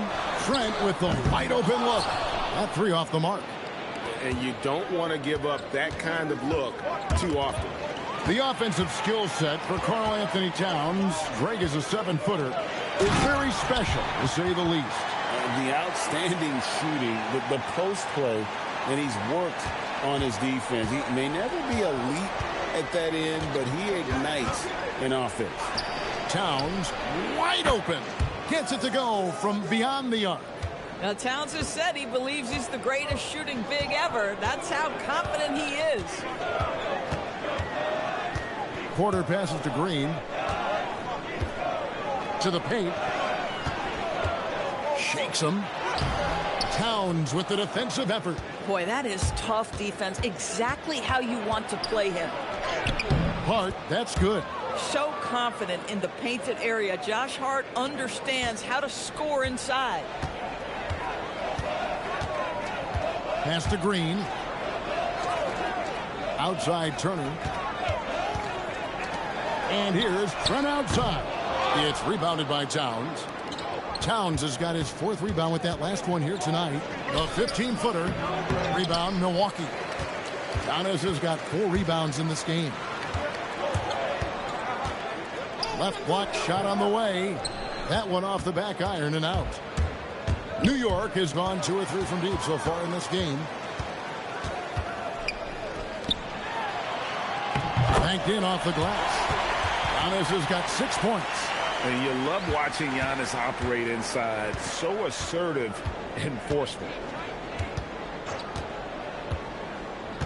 Brunson scanning the floor. Fires for 3. No good that time. At the end of one, a closely contested game so far. Bucks ahead, up 3. And we'll get the second quarter underway on the other side of this break.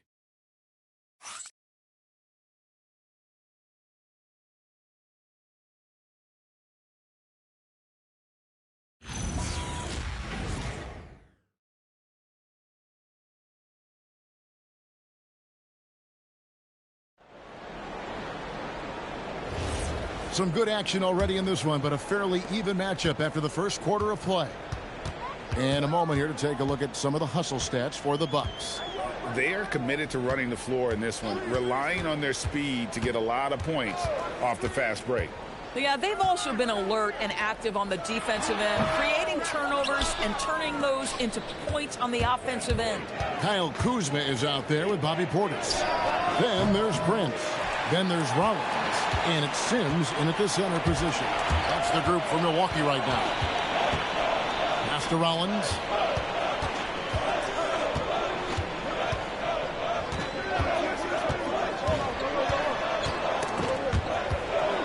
Sims kicks to Portis. Shot clock at 3. Kuzma can't get it to go. Knicks trail by 3. And a hard-nosed defensive identity for this Knicks. But, G.A., there's been some slippage. Well, the challenge has been their 2 best offensive players get targeted at the other end. The adage, you're only as strong as your weakest link, it has some truth to it. And here's Prince outside. The rebound by Yabusele. New York's gone 3 of 6 tonight when they've led it 5 from downtown. Clarkson gets to Yabusele. Kuzma against Bridges. Now on the scoring column with that bucket. 1 for 2 this game. And it seemed like they couldn't get anything to fall in that opening quarter, but you can just feel the momentum starting to shift. And so now a timeout called by Doc Rivers. Coach needs a moment to talk things over.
So both teams changing it up here.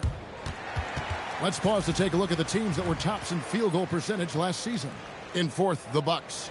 Number 5, the Knicks. The percentage each of these teams shot was just outstanding. I mean, that's a result of unselfishness and great offensive rhythm. On defense, the Knicks. They haven't allowed any points in the second quarter. And there it is for them. Well, you often hear that the skill level in the league has never been higher, Greg, and some say this is the peak of the game. What do you think? And I'll tell you this, Kevin, I'm not complaining. If the league can improve upon this, the sky is really the limit. Bridges, no one around him. No good on the triple. And so Giannis will bring it up for Milwaukee. Tough loss coming against Cleveland in their last game played. Yeah, I mean, on the road, tough environment. They were right there, but just missed some key shots. You know what? Playing on the road is always challenging. It requires a level of energy and focus. You've got to match what the home team gives you, and they didn't do it. Portis a screen on Towns. Giannis striking in, and Giannis throws it down. I don't know that anyone covers as much ground in 1 or 2 strides as Giannis. Foul, Bridges. 20 points for him last game against Miami. It's good. It's his second basket. He's shooting 2 for 4. Well, we know this. Mikal Bridges has the length and hops to score inside. Nicely done. Porter finds Giannis. And a little under 3.5 minutes elapsed in the second quarter of play. Shot clock at 5. Karl Anthony Towns with the rebound. Towns has got his 5th rebound right now in the game. The Doors with his diverse offensive repertoire. Karl Anthony Towns is a matchup nightmare. Absolutely, Kevin. And the reason being, he's right. He's one of the greatest shooting bigs in history, but the man is a great straight-line driver. Good luck checking him. And now, let's send it over to our courtside reporter, Allie LaForce. Well, Karl Anthony Towns is now familiar with the ethos of this Knicks team. He said they're gritty, they find a way to win, they never quit, bringing that New York mentality every single night. It's something that you recognize when you get to live in that kind of a culture. Guys, back to you. They are relentless. All right, Allie, we appreciate the report. And so Mike Brown calls a timeout. This now will give him a chance to discuss some potential changes.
And some changes here for the Bucks. Turner's checked in for Portis. And it's A.J. Green in for Kyle Kuzma. Then for the Knicks, Gershon Yabusele. He's checked in for Robinson. Clarkson comes in for Mikal Bridges. And it's Jalen Brunson in for Miles McBride.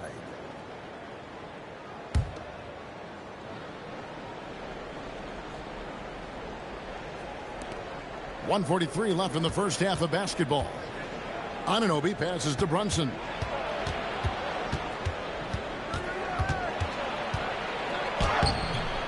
Off with the layup. And the rebound battle split evenly thus far. Greg, over the last 9 seasons, the Bucks with the second most wins in the regular season.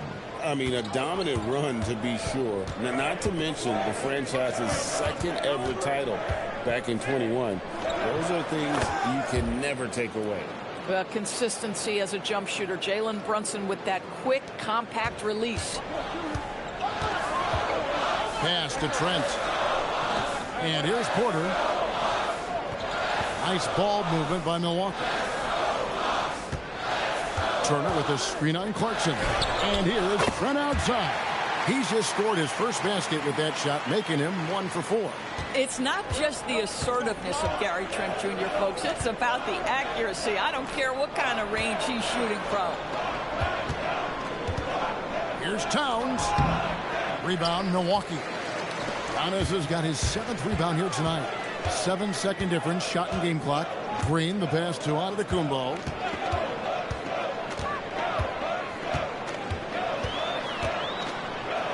Outside, Porter, just 5 on the clock. Giannis sets a screen for Porter.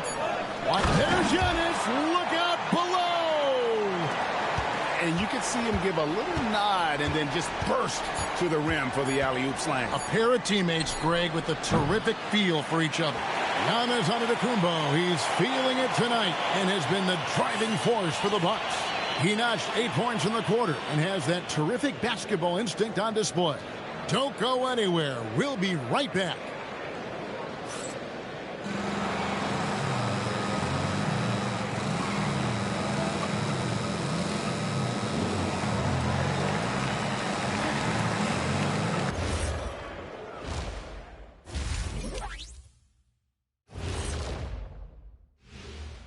Greetings, everybody. The stories so far revolving around Giannis, the Greek freak, in fine form tonight. Oh, he's going hard in the paint, taking it right at the defense. I love his commitment to getting high percentage looks, Shaq. Look, I don't do this often, but I'm bestowing upon him the Shaquille O'Neal badge of honor. Got to. And now here's a glance at some of the other action going on right now. Out at Capital One Arena, the Wizards with the lead against the 76ers.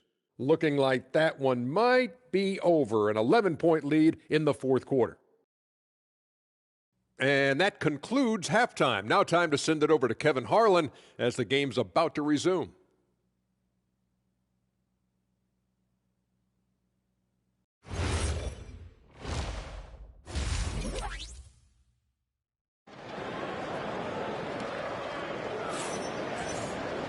Second half of basketball upon us. We may be in for an exciting finish based on how close of a game it's been so far. You look at Antetokounmpo in this one. He's been everywhere. He's done a fantastic job of finding open space to operate within the first few quarters. One of the things every player is after is efficiency at the offensive end. And boy, this young guy has done just that. And New York, looking at who they've got. Hart is out there with OG Anunoby. Then it's Jalen Brunson. Then it's Mikal Bridges. And it's Towns in at the center. Porter outside. Rebounded by Hart. And so it's Hart who brings up the ball for the Knicks. When this game is done, they'll be off to Chicago as they take on the Bulls. That'll be the last game of their very short 3-game road tour. I'm not sure he expected to be that wide open and yet somehow comes away empty. Green kicks to Porter. Pass to Giannis. Driving to the basket. And Antetokounmpo slams it in. Watch out. Antetokounmpo might be soft-spoken, but he's got a mean streak when it comes to attacking the hoop. Of course, what about Miles Turner? He views himself as more than just an athlete. I think he views himself as a Renaissance man. Very much into style and fashion. He considers himself an artist. If you've ever seen any of his creations, they are mind-boggling. Miles Turner has a ton of interests.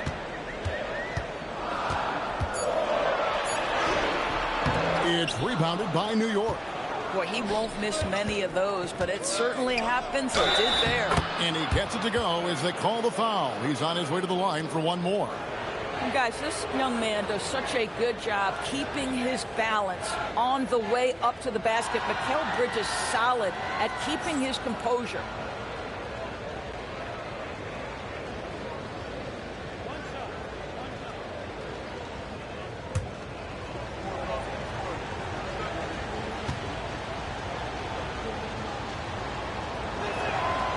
And the Knicks, Doris, making some aggressive moves in recent years, loading up for a title run, and they came close. And Kevin, this after years of patience and methodical building. You give away 5 first-round picks for Mikal Bridges, and of course you give away Julius Randle and Dante DiVincenzo to get Karl Anthony Towns. They haven't quite reached the summit. Will they? Anunoby outside. Inside, Towns, and Towns throws it down. Oh, Mr. Towns can hurt you from anywhere, and that includes putting it on your head. Here's Trent. How's that for an answer? Right back with the dunk. Neither side has relented a bit in this back-and-forth affair. And you can sense the energy in the building already as this game is starting to build towards having a terrific finish. And so Mike Brown calls a timeout, looking for a breather and maybe adjusting a thing or two.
Let's take a look at Karl Anthony Towns' numbers. Great showing for him last season. And he was also extremely dependable behind the three-point line, finishing the season among the top 20 in three-point percentage. And looking back at last season, his complete dominance on the boards to rank number 2 overall. Absolutely remarkable. A little under 2.5 minutes gone by here in the third. New York moving it around. And it's Brunson missing. Boy, this is the story of the night for this guy. He's taken a lot of questionable shots. And here is Turner.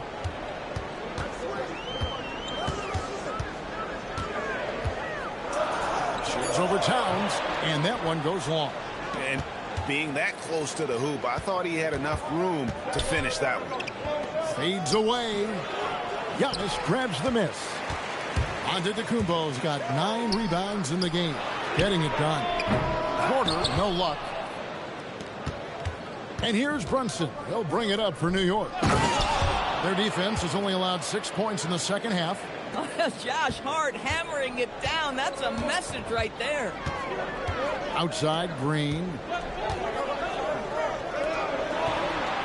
Trent outside. Fires the three. Buries it from three-point range. Trent's got 8 points. As we approach the fourth quarter, still anyone's ball game. Yeah, neither team able to create much of a cushion. Brunson the pass to Towns. And it's sent back by Turner. Boy, Turner, such a strong rim protector. This guy has such a big-time impact on that end. And timeout called by Doc Rivers. He's going to take a minute here to get things straightened out. And sometimes from the outside, not always clear what led a coach to call for a timeout. And as you know, it's what comes after that gives you some sense of what has changed.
A different look for Milwaukee.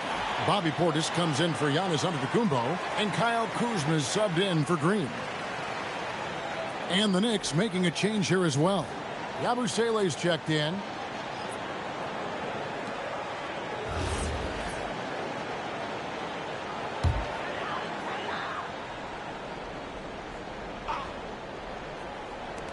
.157 left in the third quarter of the game. Pass to Trent.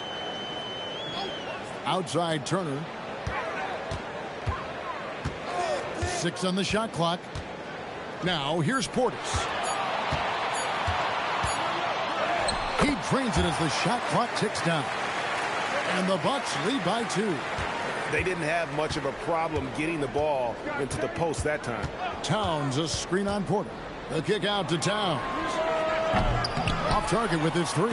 Boy, this guy was able to connect from deep in the first half. Hasn't found the range since. And a talented swingman. Bridges is someone to keep an eye on as he continues to round out his game. Let's quickly check out the scoring breakdown here for the Bucks. They've been playing some really physical offense, just attacking the paint as much as possible. And I tell you what, they have been very successful with that strategy. The other thing that's been impressive is really just relentless driving the basketball. Doesn't matter if the defense is there. They are challenging them and getting it done. Prince is checked in for Milwaukee. Rollins comes in for Porter. The Knicks also changing it up. Mitchell Robinson comes in for Karl Anthony Towns. And it's Jordan Clarkson in for Hart. Second free throw, no good. And G.A., you started your career with the Knicks. What memories do you have from your time in New York? Well, after winning the championship in college, it was great to play for a team in the NBA that had similar aspirations. So many great veterans to learn from and a Hall of Fame coach. How about that? He's 7 feet tall. And Miles Turner, because of that ability to move in any direction at any moment, is a big-time problem inside. To the middle. Here's Robinson. And he gets it to go. Robinson's got his first basket of the night. I love how he establishes his post position inside before he converts. Here's Rollins. Still without a basket. Portis, the bounce pass. With the shot. The shot by Rollins, no good. This guy does not love to operate in the mid-range, and it showed right there. Robinson passes to Brunson.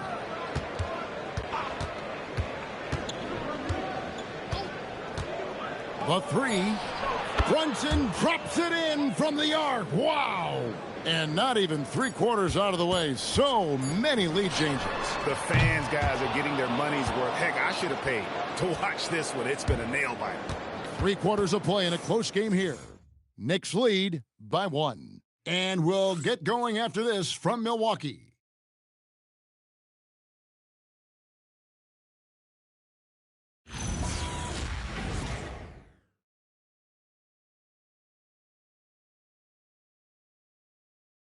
Let's hear what Doc Rivers has going on over in his huddle. Hey, guys, I told you, 1 bucket at a time, all right? 1 bucket at a time and extra passes. Extra passes. Let's go, baby. Doc Rivers keeping his guys focused on the moment, trying to maximize the results of each possession. Yeah, and there's no value in getting too far ahead of yourself. Just run the offense the way it was designed and just look for good shots each possession. Well, this has been a great contest so far, and I imagine the fourth quarter could have even more action in store for us. Portis will function as the pivot with Antetokounmpo by his side. Trent's out there with Rollins. And it's Kuzma in at the 3. That's the group for Milwaukee right now. Here's Giannis. Antetokounmpo playing strong inside. Every aspect of Giannis's game showing tonight. Just unreal. And dishes to Towns. Lets the 3 fly. Make it 5 for 10 with him in that bucket. Yeah, that's back-to-back threes. The D just seems to be slacking off a little bit. Portis the screen. Here's Rollins. Giannis outside. Sinks that one from the post. Giannis has got it all tied up now for the Bucks. And obviously his momentum from the last game has carried over here tonight. And I think that's the one thing every player is searching for. Consistency. They're giving this guy a chance to carry the offense once again. And so it's Mike Brown here calling timeout. And he wants to see some changes out there right away and right now.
The Bucks making a change here. Green's checked in, and New York making a change here.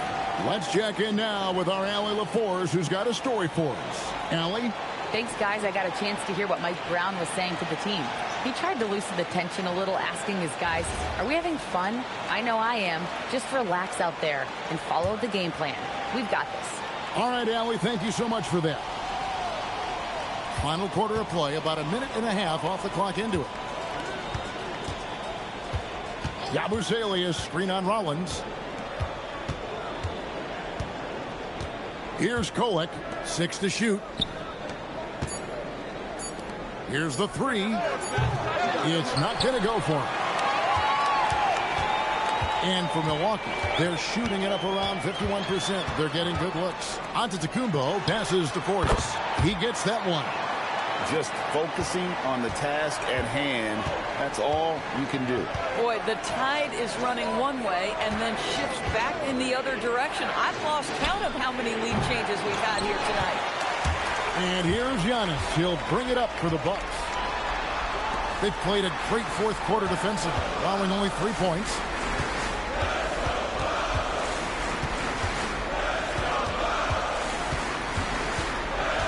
Outside, Green. Good. And it's Giannis picking up the assist. And now a 5-point Bucks lead. Pass to Towns.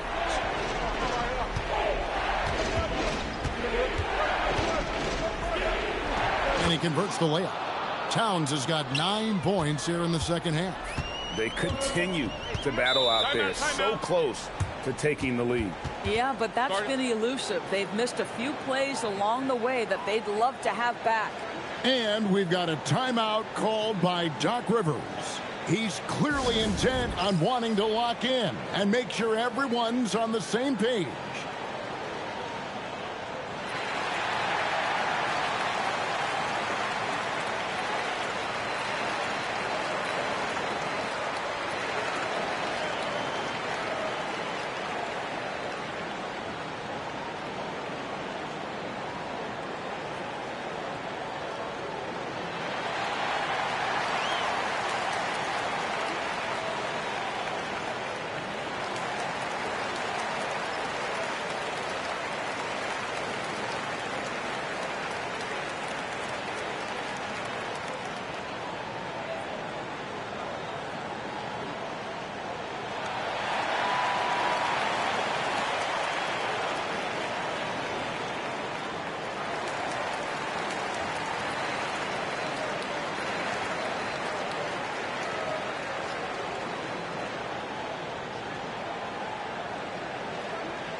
Some changes here for the Bucks. Turner's checked in for Portis. Trent comes in for Kyle Kuzma. And Porter subbed in for Rollins.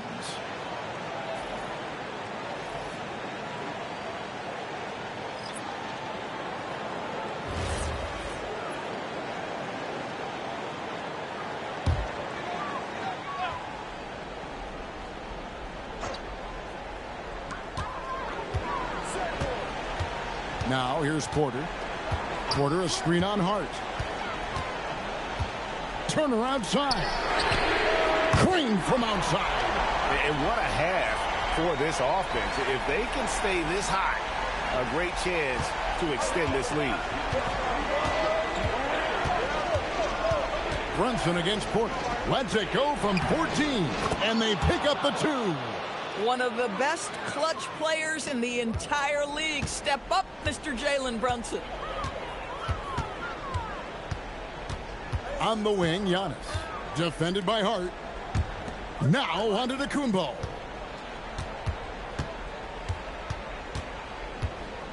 Four on the shot clock. Here's Green. Trent fires. The 3 is off. And close to making the defense pay for the lax coverage that time. Towns the screen. Now Brunson. We've got 1:48 left in the fourth quarter of this one. Down he goes for 3. This guy has earned a reputation for handling pressure and making clutch shots.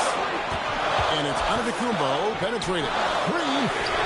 And they come back with a 3 of their own. Really the best result they could have hoped for on that possession. They get back all 3 points they just gave up and are close to putting this thing out of reach. Brunson among the bigs. Jalen Brunson wants the ball in these moments, and there he shows you why. Big-time shot. Outside, Trent. Turner looking around. Outside, Trent. Turner with a screen for Trent. The long shot, no good. For New York, they've gone 5 of 8 shooting as we've come down the home stretch in this final quarter. Brunson.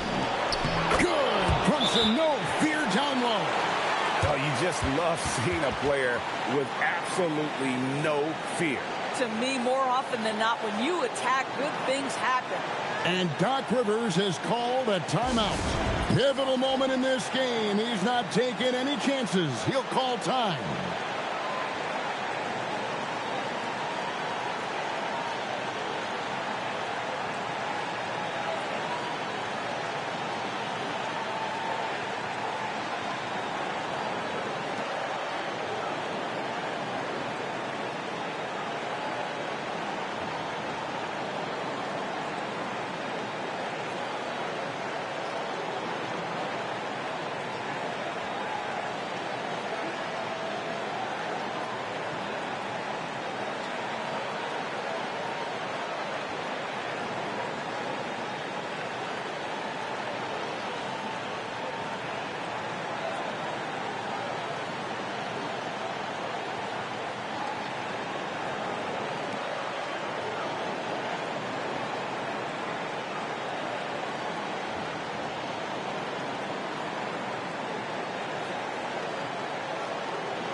Hard against Antetokounmpo. Porter.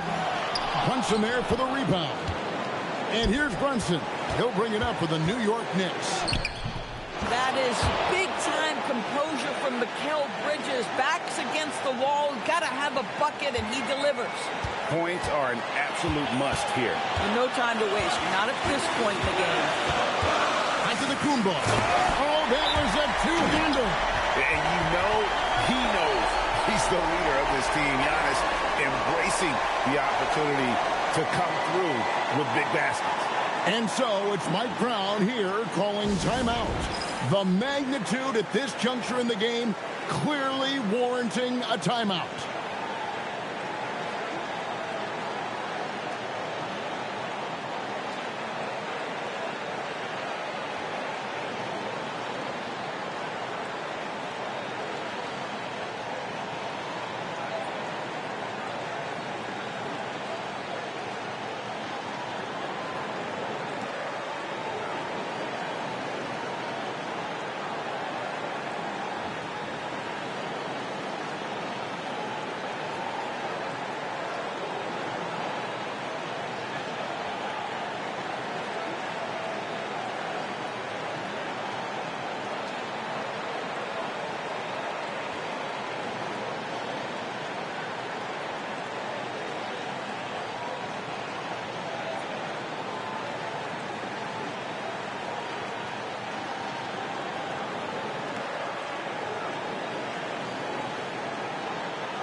just 1 second between the shot clock and game clock.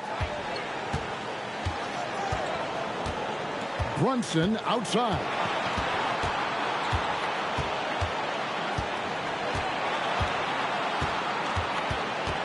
Five on the clock. Brunson takes off. No good on the way up.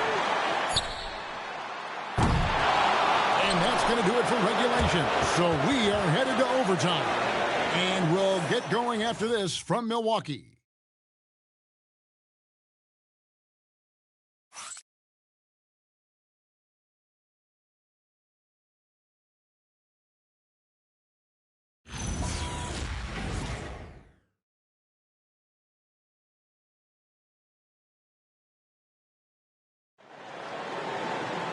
And now we get set for overtime in what has been a stirring contest. Guard pair, Porter and Trent. Turner at center with Antetokounmpo next to him.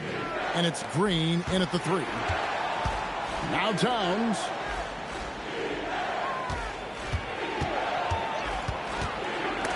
And it's sent back by Turner.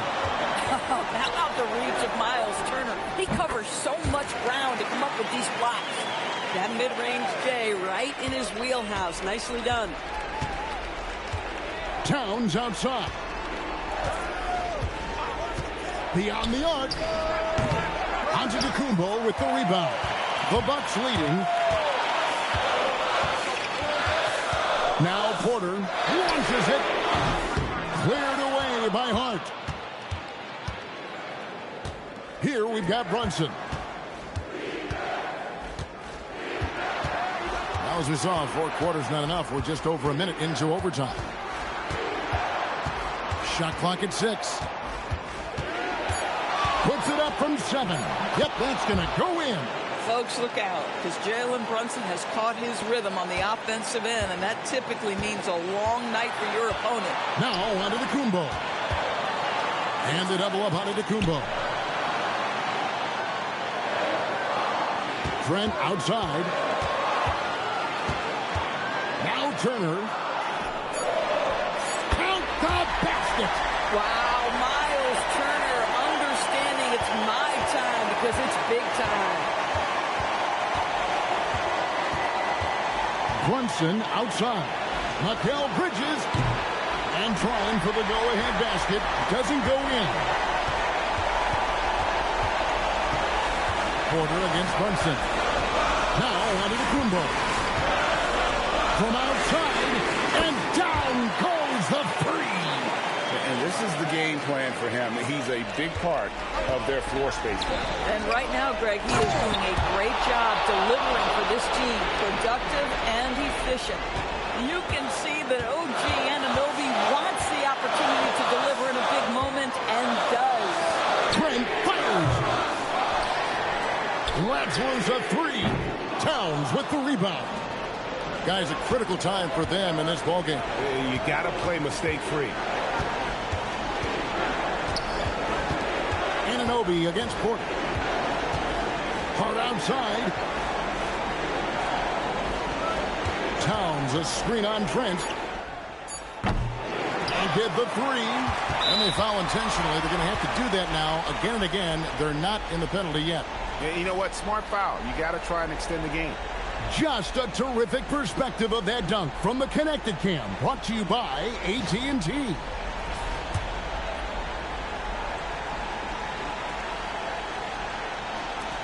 And now they decide to foul intentionally.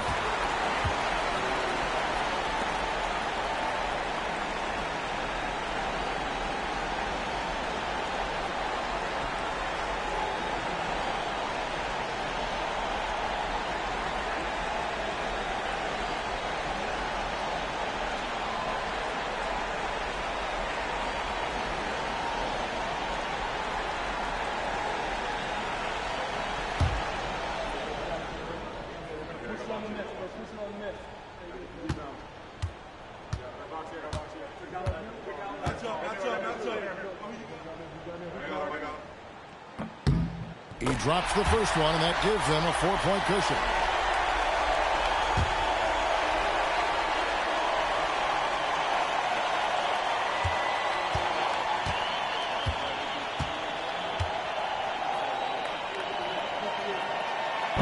the second free throw, no good. A tough break there. New York calls timeout. There's 14 seconds left in the first overtime. And let's get your take, guys. What's the strategy? Yeah, trying to get back in this thing, they need a score. They need to score, and they need to do it quickly, but it is still possible here.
By Turner.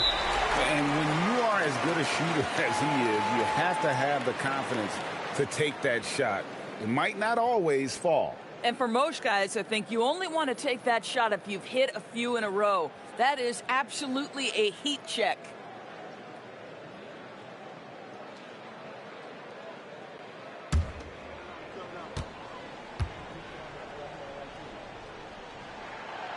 And that hurts as he doesn't get the first one to fall. Trying to focus now on the second.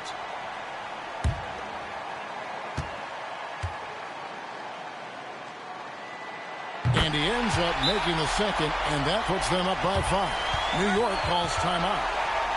They trail by 5. What do you think Coach's focus is going to be here? Trying to stay alive. They've got to work quickly. This is the very definition of desperation mode right now. They need a quick shot and a quick foul.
Now Anunoby shoots the 3.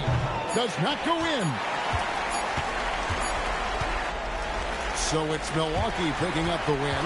And they had some nervous moments down the stretch, but things finally came together for them in overtime. Yeah, probably didn't anticipate that this one would be that close down the wire. But give them credit. They were able to regroup in that overtime. And this win has to feel satisfying. So now, let's send it over to the sideline where Allie LaForce is standing by with our player of the game. Giannis, an impressive performance. Talk about what this game showed you about your team. This game was great. I think everybody came out ready.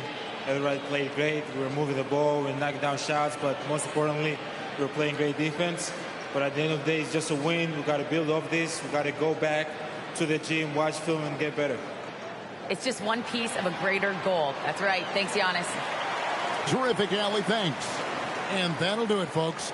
For Dorisburg, Greg Anthony, and our sideline reporter, Allie LaForce, this is Kevin Harlan. Thanks for tuning in tonight. And as we leave you, we give you our player of the game, Giannis Antetokounmpo.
And out on the floor, shaking off the pregame jitters, these guys getting all set for tip-off. Thanks for joining us here on 2K Sports for NBA basketball. I'm Brian Anderson, and joining me at the table, Richard Jefferson and Grant Hill. We've also got Allie LaForce bringing us reports. Here's a look at what's coming up for the Golden State Warriors. On Thursday, they'll take on Giannis Antetokounmpo and the Milwaukee Bucks. And then on Saturday, they'll go up against Tyrese Halliburton and the Indiana Pacers. The road is never the highlight of your schedule for any team. But for these guys, it is a chance to go out there, test themselves, and see how well they gel outside of home court. It could be a very valuable experience. So here's the Clippers starting group. Beal and Kawhi operate together on the wings. Collins at power forward, Zubats in the middle. And it's Harden in at the point guard position. And for the Warriors, Curry and Pods pairing up in the backcourt. Kuminga plays the 4 with Draymond sliding up to the 5. And it's Butler in at the 3. And so much to take in during the start of the season, Richard. It's hard to not overreact at times. You got to remember that everything is going to get blown out of proportion in the first week. Give it some time, let it breathe before everyone jumps to conclusions. Here's Curry, following the score by Los Angeles. Pajemski, and it's good. Assisting on the play was Curry. The way that Curry reads the floor, he could get double-digit assists on any night if he wanted to. Back to Harden from the arc. Gets the 3 ball to go. That's how you up the ante. Come right back at him. Yeah, I love the competitive fire right there. You drain a triple on us, and I'm coming for my revenge. Now here's Butler. His last outing, he had 20. Shot clock at 6.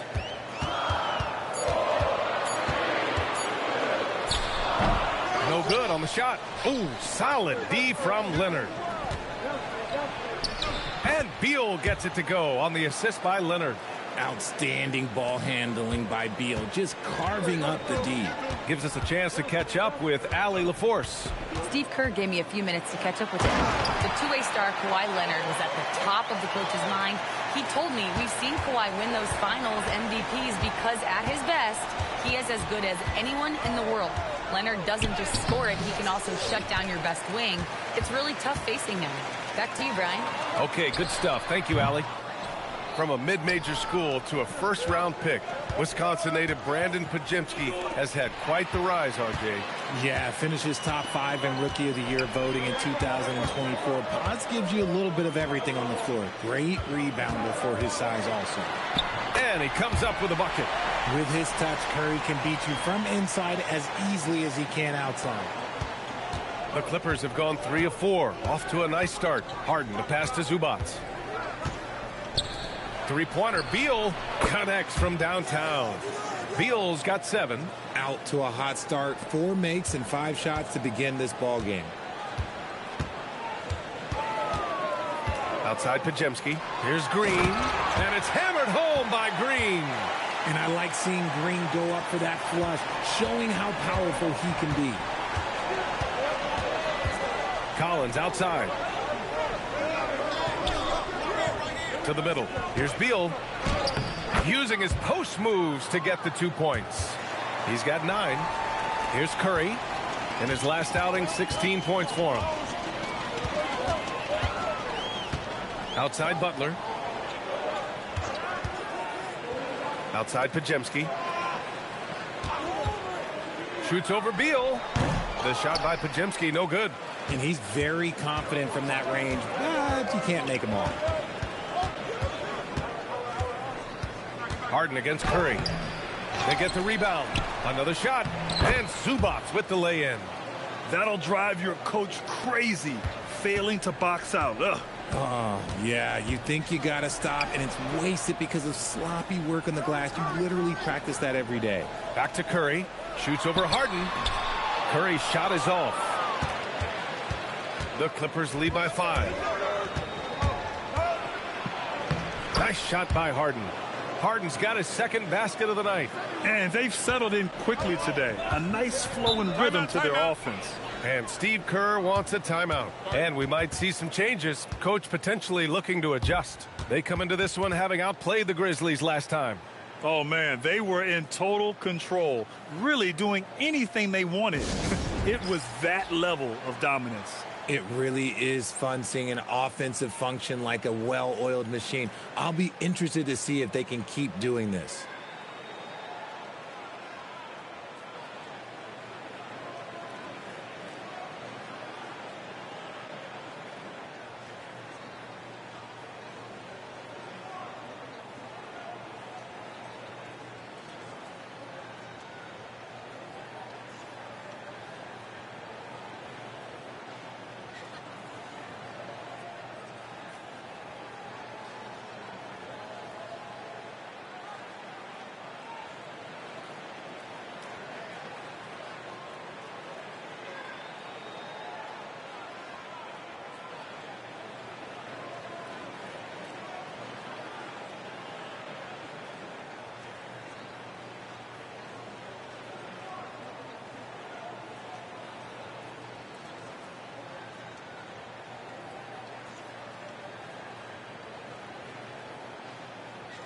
And some changes here for the Warriors.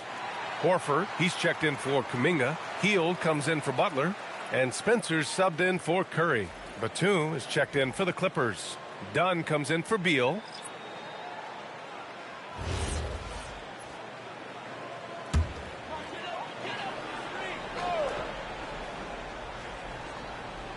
On defense, Los Angeles. 7-point differential. Back to Green. The three. And again, it's the Warriors missing. Now the Clippers with it. They're on a 14-6 run. You know, Richard, the Warriors have the third most championships after the Lakers and Celtics. Yeah, and 2 of those came as the Philadelphia Warriors, though, including the first NBA championship back in 47. And then they had the one with Rick Barry in 75. But most people know about their rings from the last decade or so in this dynasty. Now here's Podziemski. 23 points for him last game against Memphis. Up top, Horford fires from deep. And it's the Clippers with the rebound. Zubac has got 6 rebounds now in the game. Leonard looking over the floor. Outside for Harden. The three is up. The Warriors pull it in. This game against Los Angeles here. Their first look at the Clippers. Pass to Spencer. Oh, stolen by Harden. Here's Podziemski. Here's Spencer. Defended by Harden. Zubac against Horford. 6 on the shot clock. Golden State needs to get off a shot. Nails it from 3. Pick works well there, but the defense left a lot to be desired. Yeah, that just comes down to a lack of effort. The defender has to do a better job fighting through the screen. Here's Leonard. Oh, and the jam by Leonard. Yeah, the level of creativity Leonard has is just special. He's capable of some really memorable throwdowns. Here's Hield. Good work defensively by Leonard. And so it's Los Angeles leading by 6 as we wrap up the quarter. And it's all due to their ability to own the paint. They've been dominant down low. More NBA on 2K Sports right after this.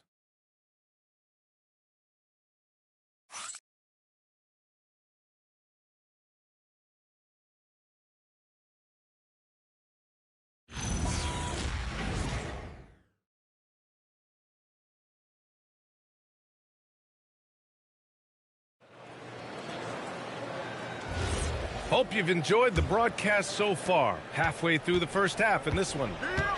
And a look at how the offensive approach has been going so far for the Clippers. They've made a point to take what's given to them in the mid-range. The jumpers are falling for them so far. You know, another thing that has impressed me has been their numbers of points in the paint. Just dominating down there. They're just getting whatever shot they want in close. We've got Jimmy Butler. Al Horford out there with Trace Jackson-Davis. Then it's Buddy Hield.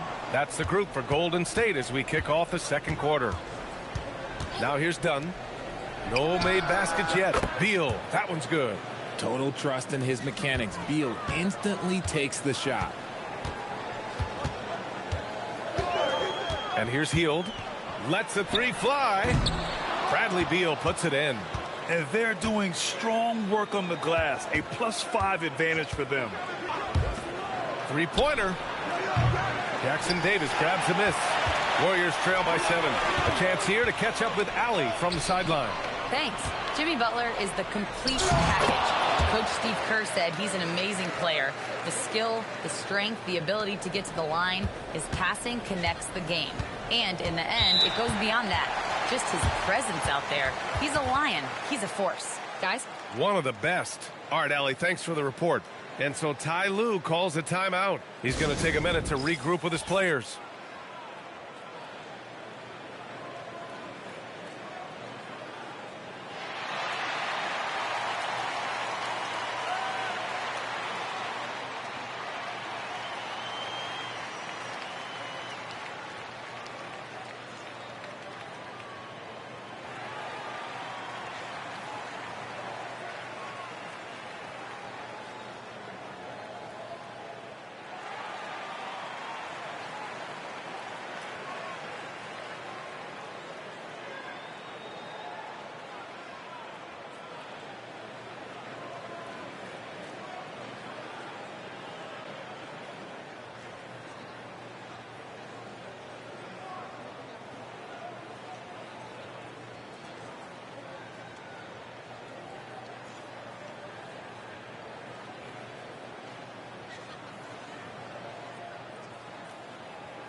So both teams changing it up here.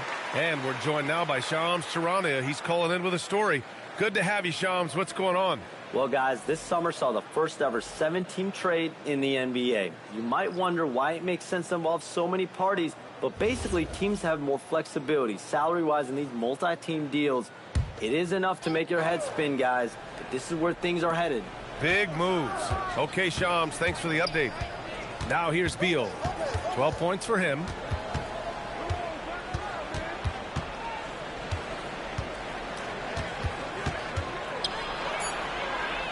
The Clippers got to hurry. Late clock here. And Lopez gets it to go. And using that size to his advantage. I mean, I like it when Lopez establishes himself inside and looks to capitalize. Butler up top. Defended by Bogdanovic. Butler against Bogdanovic. Outside heel. 4-3. And a great assist by Butler as that one goes. Hield's gotten himself going here. His first points of the game on the deep ball. All right, for those just joining us, we're almost 2.5 minutes into the second. Drills it from deep. That's his second triple of the quarter and third of the game. Keep building. And looks like an illegal pick was set. That gets the ref's attention. With a break here, let's see which teams racked up the assists during last year's campaign. The Warriors, 4th. The way they moved the ball last year, it was a coach's dream. They really kept the defenses off balance. And the Warriors will go with a different look here. Draymond Green, he's checked in for post. Jonathan Kuminga comes in for Jackson Davis. Pajimski's checked in for Moody. And it's Stephen Curry in for Hield.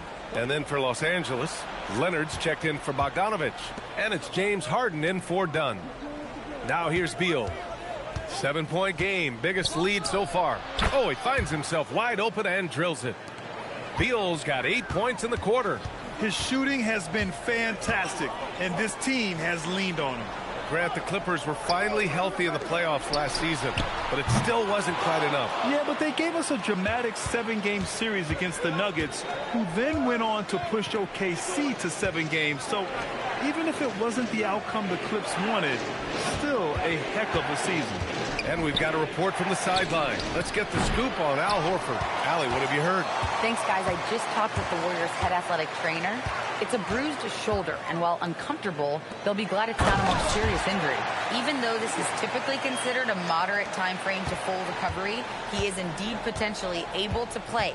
So we'll be keeping an eye on him. Back to you. All right, Allie, thanks. It's unfortunate but true. If you play with passion, there's sometimes pain that comes along with it. We wish him the best. Now here's Leonard. Collins, left side. Over Kuminga. Collins, no good. Warriors trail by 7. Down low. And Collins with the big block. You can't sleep on Collins' long arms when he's defending you. He'll swat you down all day with that long reach. Harden finds Beal. Off target. That would have pushed the lead to double digits. The kick out. Curry. Outside Kuminga. Back to Curry. From 20 feet. It's good. He's a potent mix of effort and ability. Hard to shut down a player of his caliber. Pass to Leonard. Harden from outside. Sends it home from three-point land. Harden's got 8. You gotta chase Harden off that three-point line. He is too good of a shooter to be given any airspace from that line. And Steve Kerr wants a timeout. Coach taking this moment to speak to his guys. Maybe alter some of the game plan.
Horford, he's checked in for the Warriors. And a switch here also for the Clippers.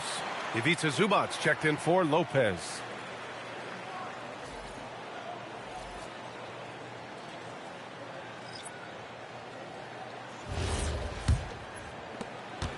Warriors trail by 8.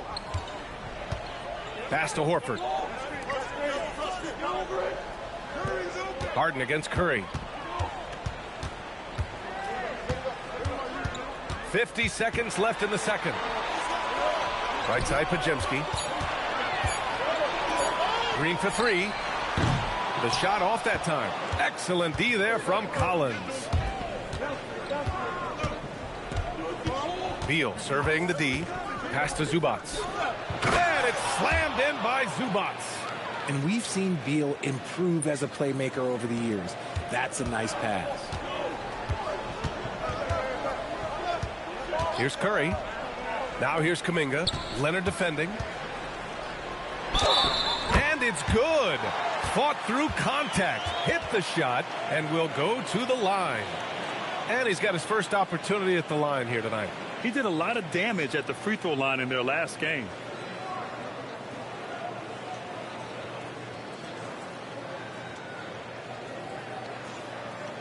One shot.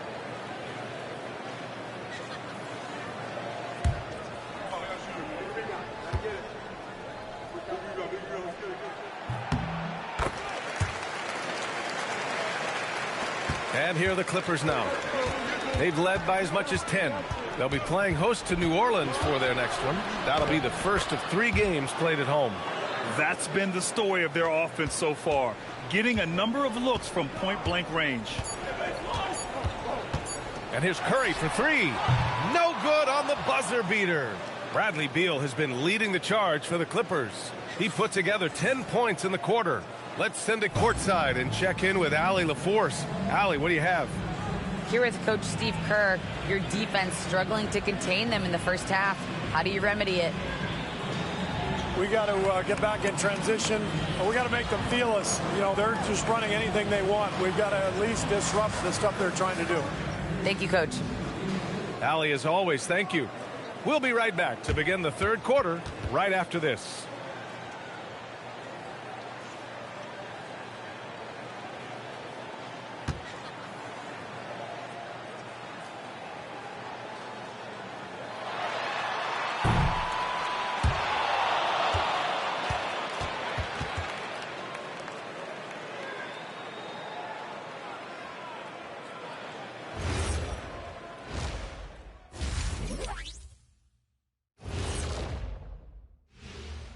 Greetings, everybody. Before we review the first half, let's take an early season peek at how the Western Conference is shaking out so far. Well, looking at the Warriors, it's still early, and we don't want to get ahead of ourselves, but right now, they are easily the best team in the league. Well, we knew they'd be good, but we didn't know they'd be this good. And returning our attention to this game, an impressive first half for the Los Angeles Clippers. You saw how they crashed the glass? That's Dr. O'Neill's School of Rebounding. I did not know there was a class I'd enroll. Heck, who wouldn't want to take part in that? Thanks for joining us. Time to head back over to the third quarter with Brian Anderson.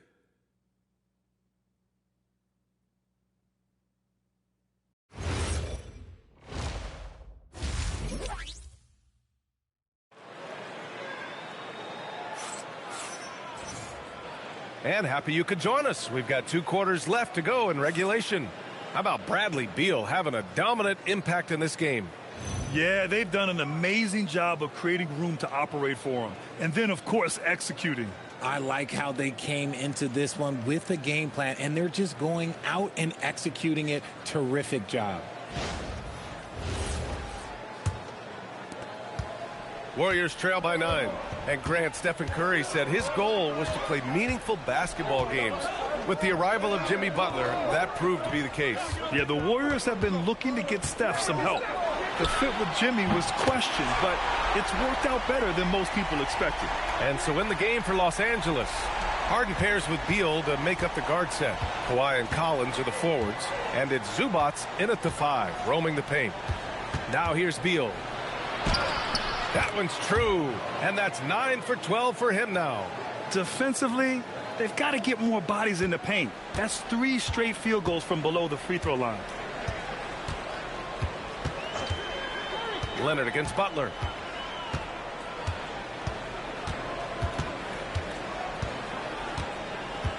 Six to shoot. Oh, JB, look out. I wouldn't say Butler seeks contact, but he sure doesn't turn it down. Beal outside. Offline with a 3. Warriors trail by 6. Green, the pass to Curry. Curry from inside. 3 straight buckets to start the half. This is how they wanted to come out and execute. Over a minute and a half now into this third quarter action. Beal's got room. That doesn't go either for Beal. If he gets that look again, he should take it. You can't let one miss scare you off of a very good shot. And let's send it over to Allie LaForce. Hey, the Clippers are remaining competitive even with some shifting pieces in their roster. Star play creator James Harden said, quote, "We're legit and our defense is really good. Offensively, we know what we want to get to and we hang our hats on the defensive end." Brian, back to you. A heavy veteran roster. Allie LaForce with the report. Thanks, Allie. Here's Beal. Oh, a beautiful reverse layup. Beal's gotten 4 this quarter. Assertive play from Beal going right into the defense. Outside, Green. On the wing, Curry. Butler against Leonard. The shot by Butler, no good. And that's their first miss after hitting 4 in a row to start the half. And Beal gets it to go on the assist by Leonard. And now a 5-point Los Angeles lead. Very little resistance around the rim right now. That's the 5th straight bucket they've given up in the paint. Outside Curry. It's rebounded by Zubats. Zubats has got rebound number 8 now. Beal outside. Nice ball movement by Los Angeles. Pass to Harden. It's Beal on the wing. 25 points in the game. From deep. Zubats inside. Green covering. A nice shot by Zubats. And they just continue to dominate the boards. Warriors trail by 7. Back to Butler. Here's Podziemski. Good, and Butler gets the assist. Butler's got his 4th assist in this one. And the defense is really allowing them too much room on the perimeter. Richard, tough as nails. Jimmy Butler always takes the fight head on. And lifts his team when it matters most. And look, he's not for everybody, but look, if it's about winning, he's exactly who you want on your side. You can tell Leonard sees the whole floor, allowing him to set guys up well. And Steve Kerr wants a timeout. I think right now he might be looking at some adjustments.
And some changes here for the Warriors. Horford, he's checked in for Kuminga. Santos comes in for Butler. And it's Buddy Hield in for Podziemski. And a switch here also for the Clippers. Dunn's checked in.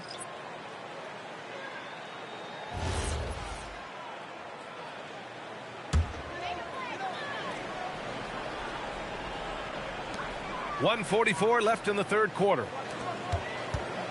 To the inside. Here's Santos. Good, and it's Horford who picks up the assist. Selfless player Horford looking for an outlet whenever he gets the chance. Los Angeles leading by 4. They set a pick. Inside. Dunn outside.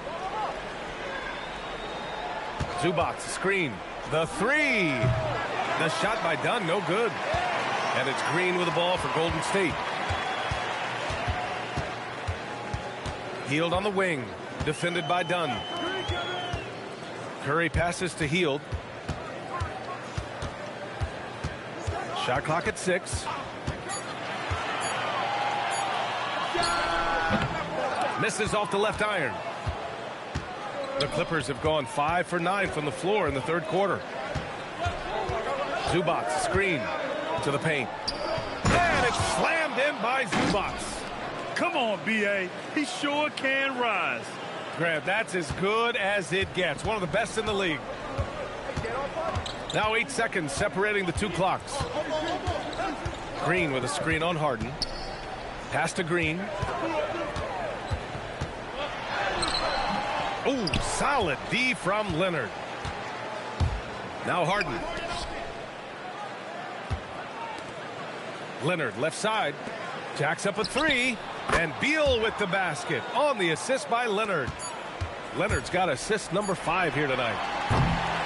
Points coming in bunches as we wrap up the third quarter. It's been a good one. The Clippers on top, up 9. And we'll have the start of the fourth quarter for you as soon as we get back from this short break.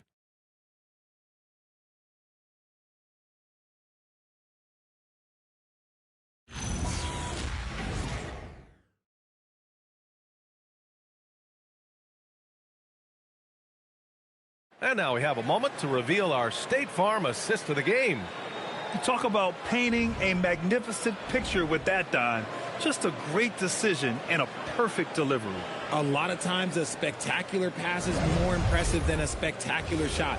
This is one of those times. With 3 quarters behind us, let's see what this fourth period holds in store. We've got Al Horford. Gary Payton II is out there with Trace Jackson-Davis. Then there's Butler, and it's Hield in at point guard. So that's the group out there for Golden State. Harden misses. Warriors trail by 9. Pass to Hield.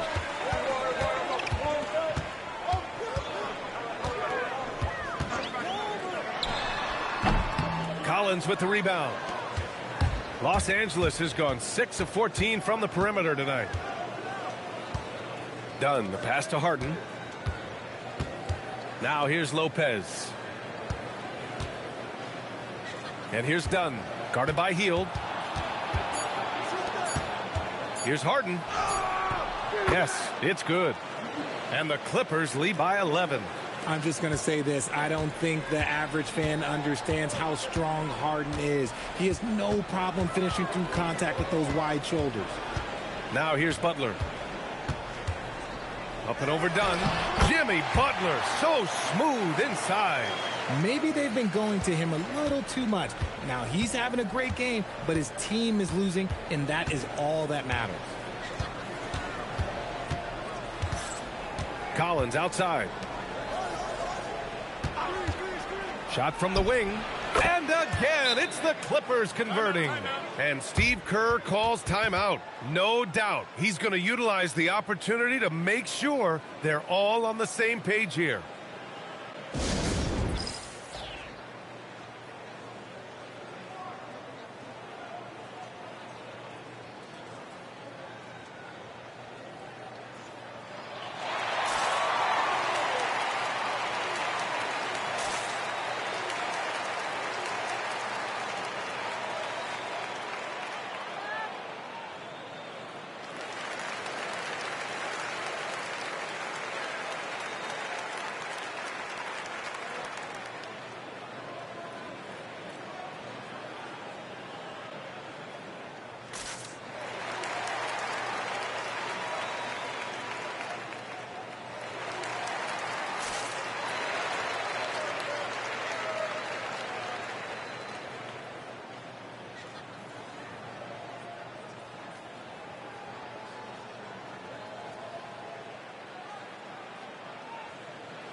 And some changes here for the Warriors.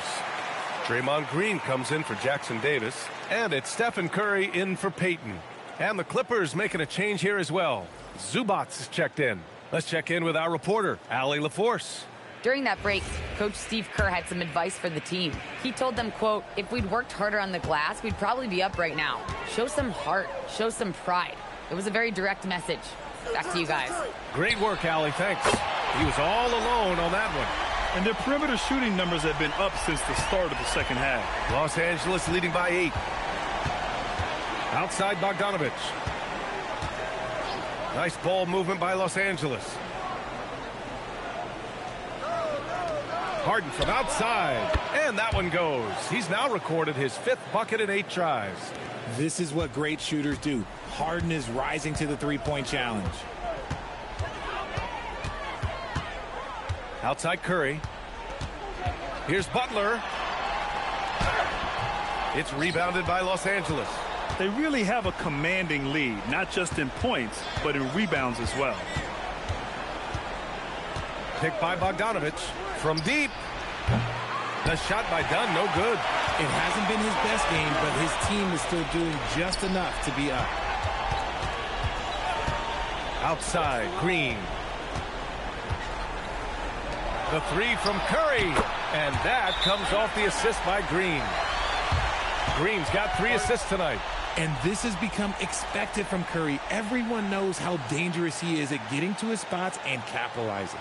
And timeout called by Ty Lue. He clearly wants to talk it over and make sure everyone is focused.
Jonathan Kuminga, he's checked in for the Warriors.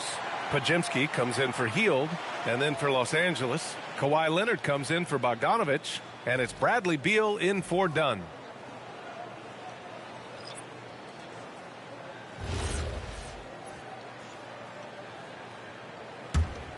Here's Beal.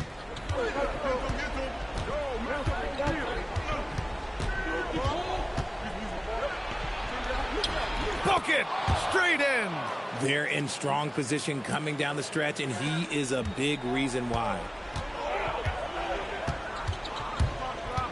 Well, if you're just tuning in, welcome. We've played about 3.5 minutes into the fourth quarter here. Cash! This is not the same guy we saw in the first half. Credit him for finding a way to shake off those first 2 quarters. Beal outside. Oh, it's rebounded by Kuminga. Warriors trail by 8. Green with the ball. Now Curry.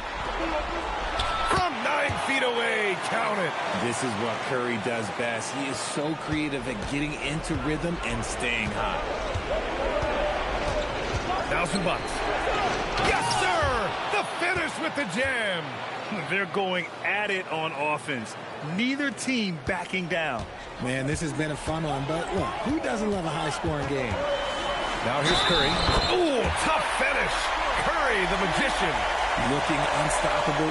Even the foul can't hold back Curry's shot.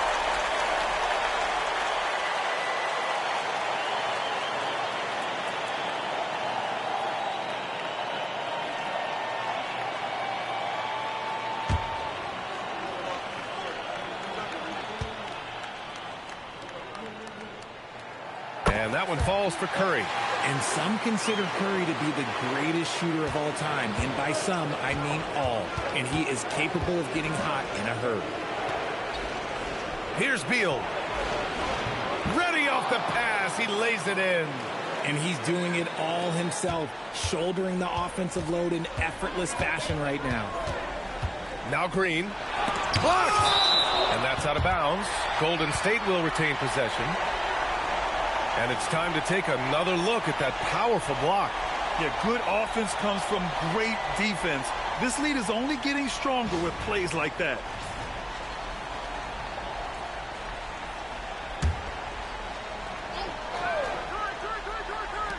Curry outside. Plenty of space. Yes, it's good. There is absolutely no one better than Curry in these big spots. He excels at these moments. Now Collins. Beal outside. With a teardrop. Oh, it misses. Warriors trail by 5. Curry surveys. With the floater. Buries it from outside. Talk about stepping up in a big way. What a huge play coming through when it matters most. And so Beal will bring it up for Los Angeles. They've led by as many as 11. Ball stolen. And the Warriors pushing it up now. Butler fires. It's good from beyond the arc. Demanding the ball in the big moment. Butler lives for moments like this. Now here's Beal. And he can't stop the run as that misses. Crucial possession right here. The crowd is on edge. No good. Here's Collins.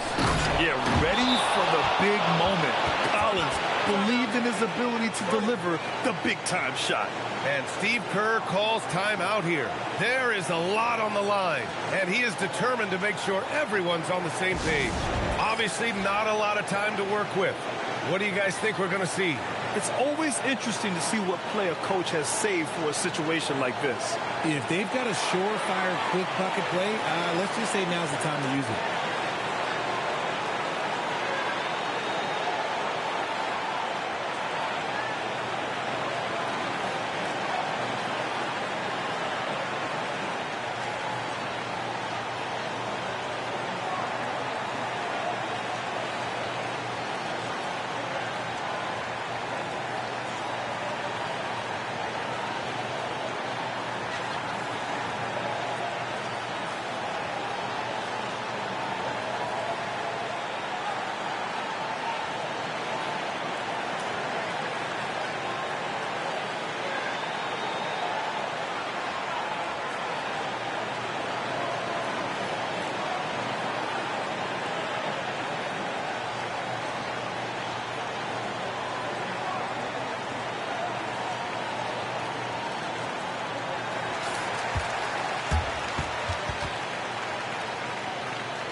Harden against Curry.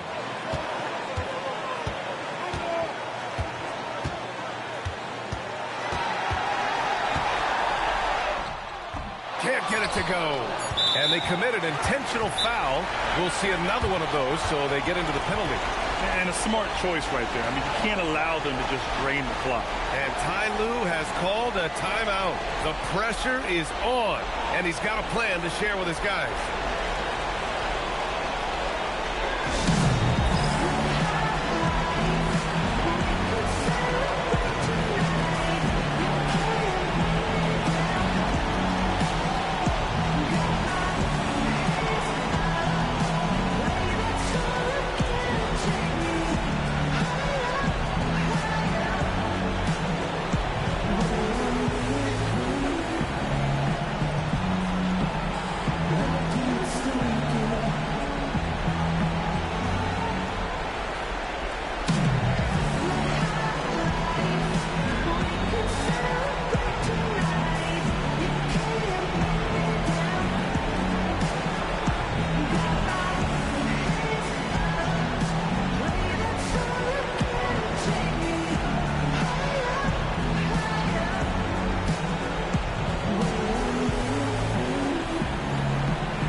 And that's an intentional foul.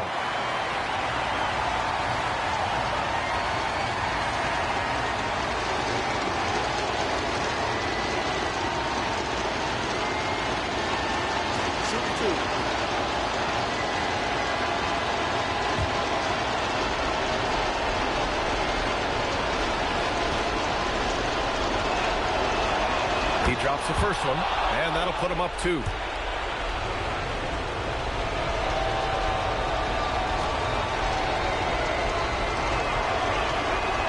So he gets them both, and it's a 3-point game. Question is, now can they protect the 3-point lead he's given them?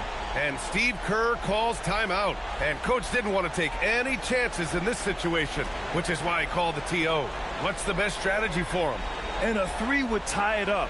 If they have to make one extra pass to get a better shot, they probably have just enough time to do that.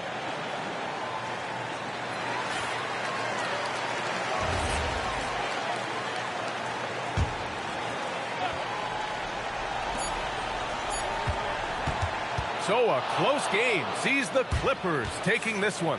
With the late victory, they upset plenty of these hometown fans. They really should take this win to heart.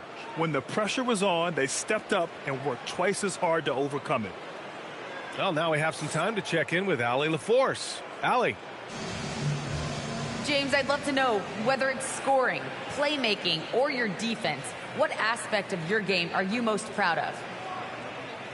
Being able to play a full course of a game and, and make an impact every single play. That's what I'm here for, and that's what I have to do. It's been fun to watch. Allie, thank you as always. And that's going to do it tonight, folks, for our broadcast. For Grant Hill, Richard Jefferson, and Allie LaForce, this is Brian Anderson thanking you for watching the NBA, presented by 2K Sports. And as we leave you, here's a look at our player of the game, Bradley Beal.